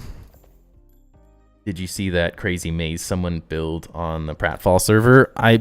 Potentially. I've seen a handful of their community like stuff like that. They did like a crazy jump puzzle thing one time. with like ice, like jumping on ice blocks and stuff. I've seen the one with the frozen slide sort of thing. Seen a handful of interesting ones, but I'm not technically sure if that was the crazy maze or not that you're talking about. And I miss a lot of their streams too. Or I'm like on a call, so I have to mute it and look at other things. Okay. It's looking pretty good. I feel like we got a lot done tonight. It doesn't necessarily like show as an insane amount, but at the same time, like it's coming together finally. And then like an hour to get through it? Dang, that's crazy. That's cool though. I think like that's such a cool thing to be able to do. I enjoyed when the Grounded devs got all the, well, they didn't invite the best builder in Grounded, so I was a little disappointed that I didn't get the invite. But I wasn't quite as big of a creator as the other guys who got in. But they built a big like parkour maze thing where each creator built their own portion of it, and it was really cool. So it's fun that people are doing that in this game. Acknowledge that Minecraft is a good game, but I can't get into the blocky way it looks. I need more realistic, like this or Grounded. No, 100%. That's why when I started playing Minecraft, it was like 1.0 Minecraft, like 15 plus years ago. So it was the only survival building game in existence at that time, really, that like was doing anything. So it was all you could build in. But then for me, I feel exactly the same way. That is why I can't. I've had a lot of people ask if I would play Minecraft, and I cannot go to the blocky style. This is about the extent that I can stand of the blockiness, but it's such a small scale. Like, it's the same exact thing, but I find that's a Minecraft block in my mind. Like, that's how I picture a Minecraft block, and the fact that you get a block size a quarter of that is enough detail opportunity that you can go crazy, and then you can freaking rotate all the freaking decor and do whatever you want and break the game, and then the terraforming's incredible. So it makes up for that small portion of blockiness, but I prefer a much more realistic, or like Grounded, I've always said is a very unique art style. Like it's a style in its own. So I enjoy the visual styling of it because it's just so unique.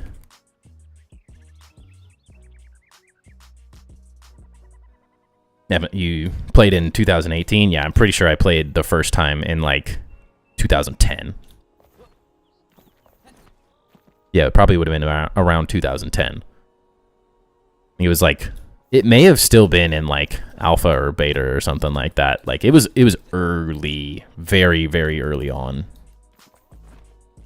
And I built a lot of really cool things in it, and I think a lot of people have built really cool things in it, but I think it becomes very boring and repetitive because it just doesn't offer enough for me personally.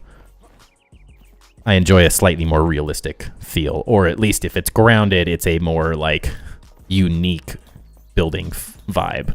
I was able to build some really cool things in Grounded, so I found that it was the art style and stuff just made for really cool looking builds. This game or Grounded or Conan, Valheim or The Forest or No Man's Sky, yeah. The only thing I don't like about Valheim is I can't stand the graphics. It's so ugly. I just thoroughly dislike the RuneScape graphics. No, I know you can use mods and stuff, but I tend to try to avoid mods if I can. Mostly because I hate fiddling with them. I hate when they break every time a game gets updated. I hate like all those extra things you have to deal with mods. Not that I've never used them, but they just become a hassle at a certain point. And I dislike having to just download a visual mod. It was the same thing with Minecraft. I hated that I had to download 16 shaders and a Technic pack, and then like by the end of it, you've got 25 mods installed to make the game look cool and enjoyable and add enough content to it that I want to play it. Whereas like this and Grounded are good at their base level. The only thing I use a mod for is for filming, to be able to like turn off the HUD and fly. And that's how I enjoy the gameplay a bit more. I've used mods for other games, but yeah, just kind of meh. Need more dynamic combat. Then Minecraft doesn't do it for me. Yeah, that part's pretty boring too.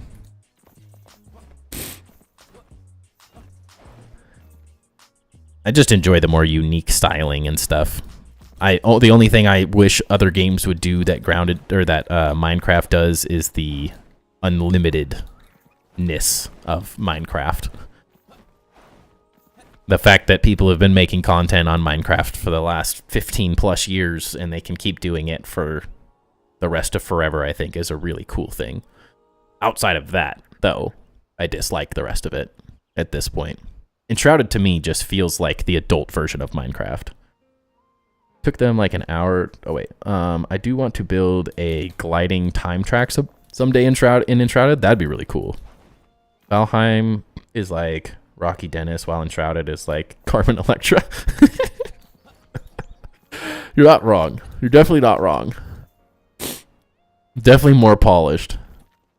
In Grounded, can you only use the handy nat in creative? No. There's two ways to do it. If you are in the base game, you have to go to a custom game mode, which just means you turn the settings to custom so you can adjust any of the settings you want.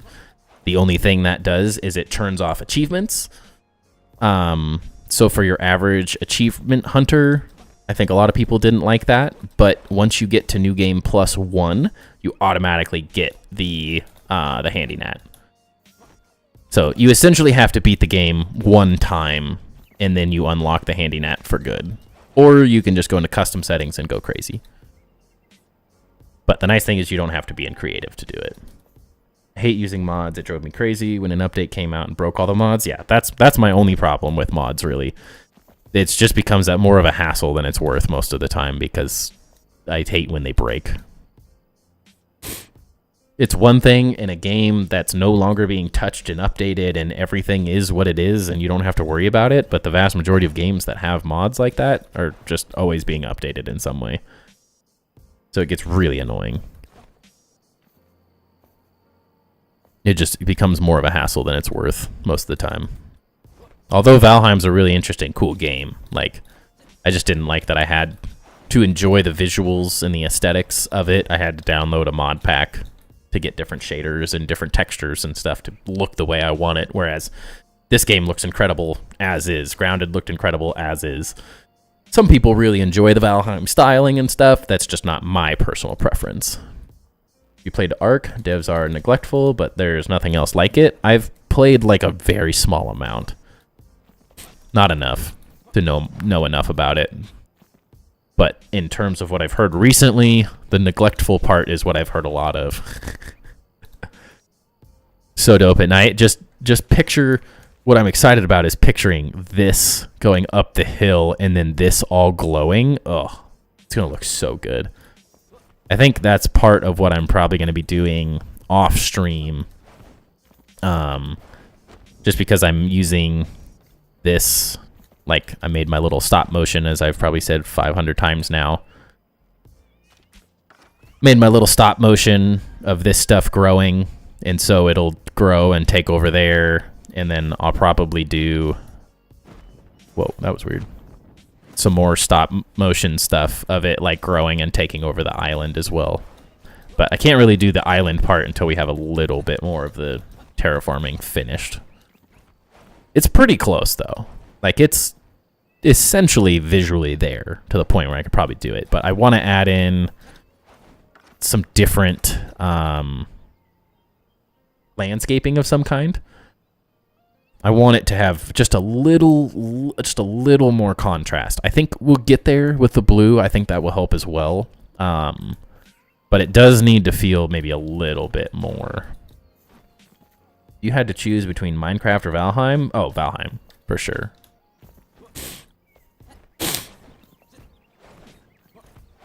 I just know I've played so much Minecraft, I don't enjoy it anymore. Like, I played thousands of hours because all my friends, that's what everyone played. And so we had all the mod packs, we downloaded all this stuff, we had servers. Like I had friends that set up servers and stuff. So we were playing all the time and doing like Technic packs. So you got like electronics and you could set up quarries to do all the mining for you. And I had a lot of fun doing that stuff, but it's at the point where I've just played too much of it. Games just get to a certain point where no matter how much better it gets, no matter how many more mods come out, I no longer am going to enjoy it. I can't go back because all I want to do is build at this point. So it's more about the building mechanics than the game mechanics at this point. And I don't enjoy that you have to build on 10 times the scale to get the details that I want. You have to build so big. And I think Valheim's building system is more in line with Enshrouded's, so I think it's a little more interesting. How Conan is for me, done everything multiple times, and I can't really go back after 2,100 hours. Yeah, and that's like where Grounded is for me at this point. I have over 3,000 hours of Grounded, so it's like I had to switch it up. I had to do something else for a little, at least. Remember the pipes breaking and the Technic pack, and all this stuff would fall out if you didn't find the leak fast enough that you would get a memory overload? Dude, 100%. That's so funny. You know exactly what I was talking about. I freaking loved the Technic packs. Were so fun. But yeah, again, it's like once you've done it 200 times, you can't do it forever. You can't. You have to give up at some point. I can build for a long time, but needed a little bit more.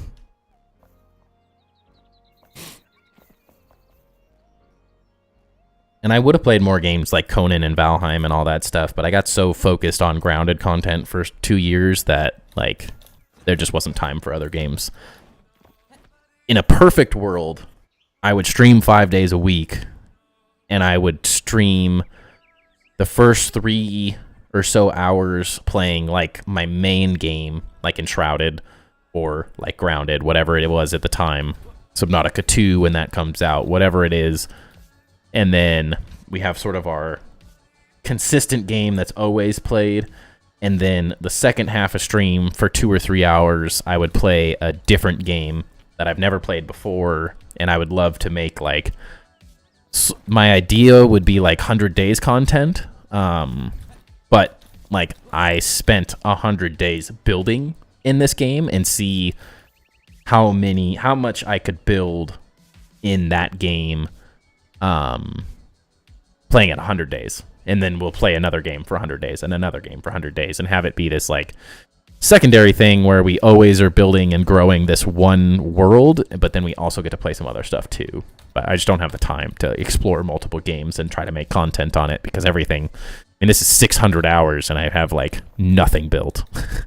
We've done a decent amount of story. We've wasted a lot of time shooting the shit, but I have to accomplish something at the end of the day.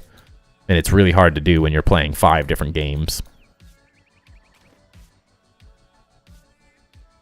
One save I had on Conan in 2018, I built so much I couldn't open the save anymore. That's how my Grounded world is. I can open it, but it is so laggy, it's just not fun anymore. Like, it's bad. Once you use a mod, then the base game feels boring. Yes, it does. You can't go back to the base game.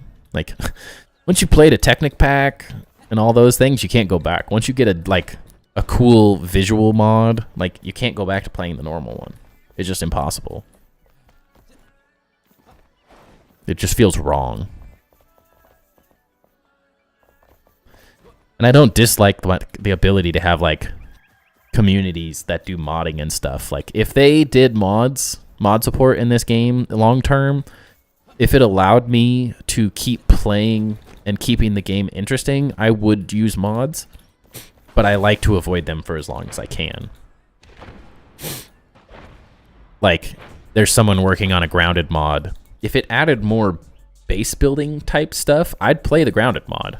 But all it touches is like new game plus combat stuff. And like fixes a lot of the numbers and things that kind of suck when you're a new game plus. So it doesn't really add anything for me personally. But if there was good mods for Grounded and they made like actual mod support instead of just the playgrounds, that allowed me to continue playing the game, I would do it. Really wish all games had mod support on console. My Walmart PC can barely run Valheim at 20 FPS. Yeah, that is like best investment I ever made was this computer, honestly. I was a huge console player for a long time, but I thoroughly have enjoyed having a PC. It just is so nice.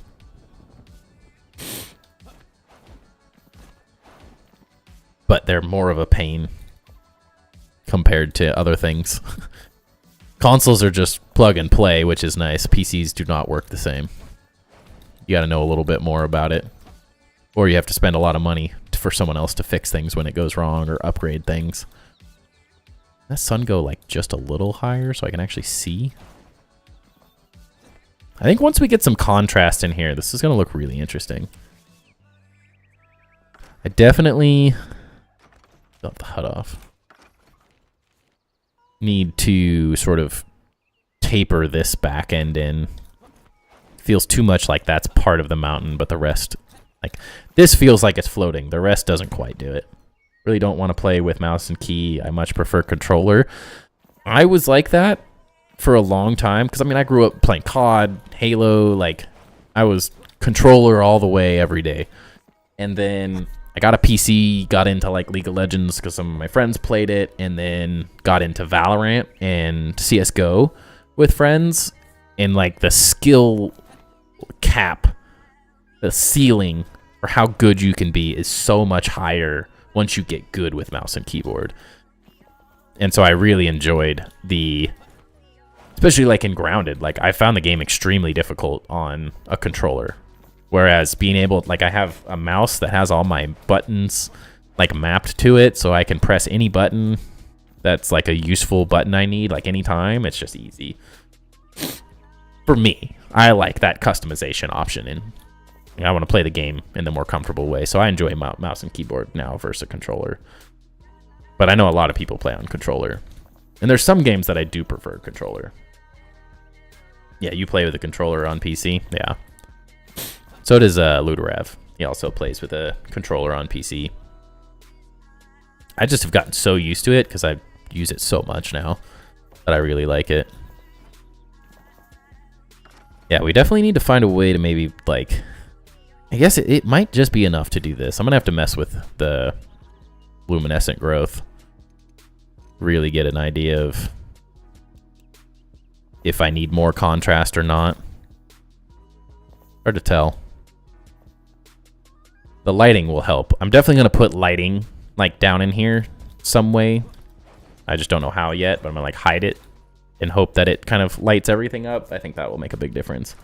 Almost like cheating though, because you don't really aim with a mouse. You just point and shoot. Controller is definitely harder to aim. I think yes and no, because like controllers typically use aim assist in most things. At least, I mean, like growing up, like COD, Halo, all of them, like all of them, controller had some form of aim assist. So it was a lot harder. It was a lot easier to be good with a like decent with a controller, but you could become exponentially better with mouse and keyboard. But I find like playing Valorant, aim assist is insanely good. But I find like the difference between like playing Valorant, which is purely aim based, I found like it's extremely difficult to be really good with mouse and keyboard for that like precision type shooting. It depends on the game you're playing for sure. They're all a little different. Because I don't just shoot like in those games. It is like it's all about precision and accuracy. Whereas some of them, the aim assist and stuff, can make a huge difference and makes it way more enjoyable and fun. But it really depends on how the game's set up. Some of them are easy, or some of them are harder. Easy because you have to sit with your son, and it's easier on controller. Yeah, that part makes it nice. Everyone has those stupid Zen things that you plug your controller into, and it's basically a hack. Yeah, you can definitely hack the controllers around for sure. I found it very difficult to be like, I was really, really bad with mouse and keyboard when I first started playing precision games like that. Like really bad. And I got exponentially better, but it's because I had to put hundreds of hours into Valorant to get any good at it. And I still only got to like plat. And then it turned into League and became the second most toxic game in the world, and then I couldn't stand it anymore. Alrighty, it's 11:30. I'm just jumping around like a moron. Assist is also considered cheating. I played a lot of Battlefield growing up and no aim assist online. Yeah, I just played COD and Halo where it was just turned on automatically, essentially. There's a lot of cheaters. Black Ops 2 was so good. I've made a lot of people, me and my friends made a lot of people quit because we were all really good at COD.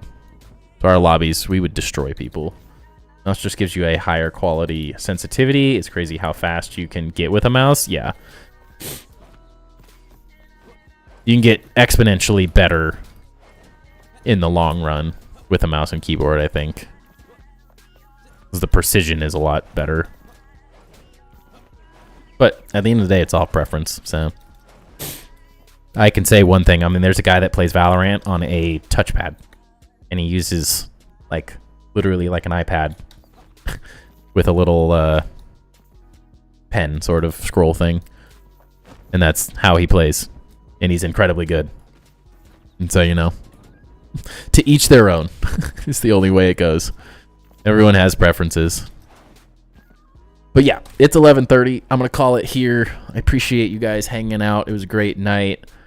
We will get back on it Friday, which at this point we have a lot of terraforming left, but the important stuff for thumbnails and all that is done. So we can kind of start working on the castle. So I'm definitely going to spend some time thinking through layouts and some plans of how this castle is going to work, because I haven't put enough thought into it yet to just like go crazy. But hopefully on Friday we can kind of get a better idea and start maybe laying out some foundations, just placing blocks to start sizing rooms and stuff out, and we'll figure it out as we go. And then maybe off stream, I might work on some of this stuff and getting that stuff recorded, because I can't do that on stream. I have to do it with everything turned off, and it's a process and a half to do this stop motion thing. But I might come back with some of this at least started and start testing and seeing what I like and don't like, and then we'll have some more fun on Friday. But otherwise, I will catch you guys on Friday, and hope you guys have a great rest of your evening and Thursday, and we'll talk to you on the next one. Peace.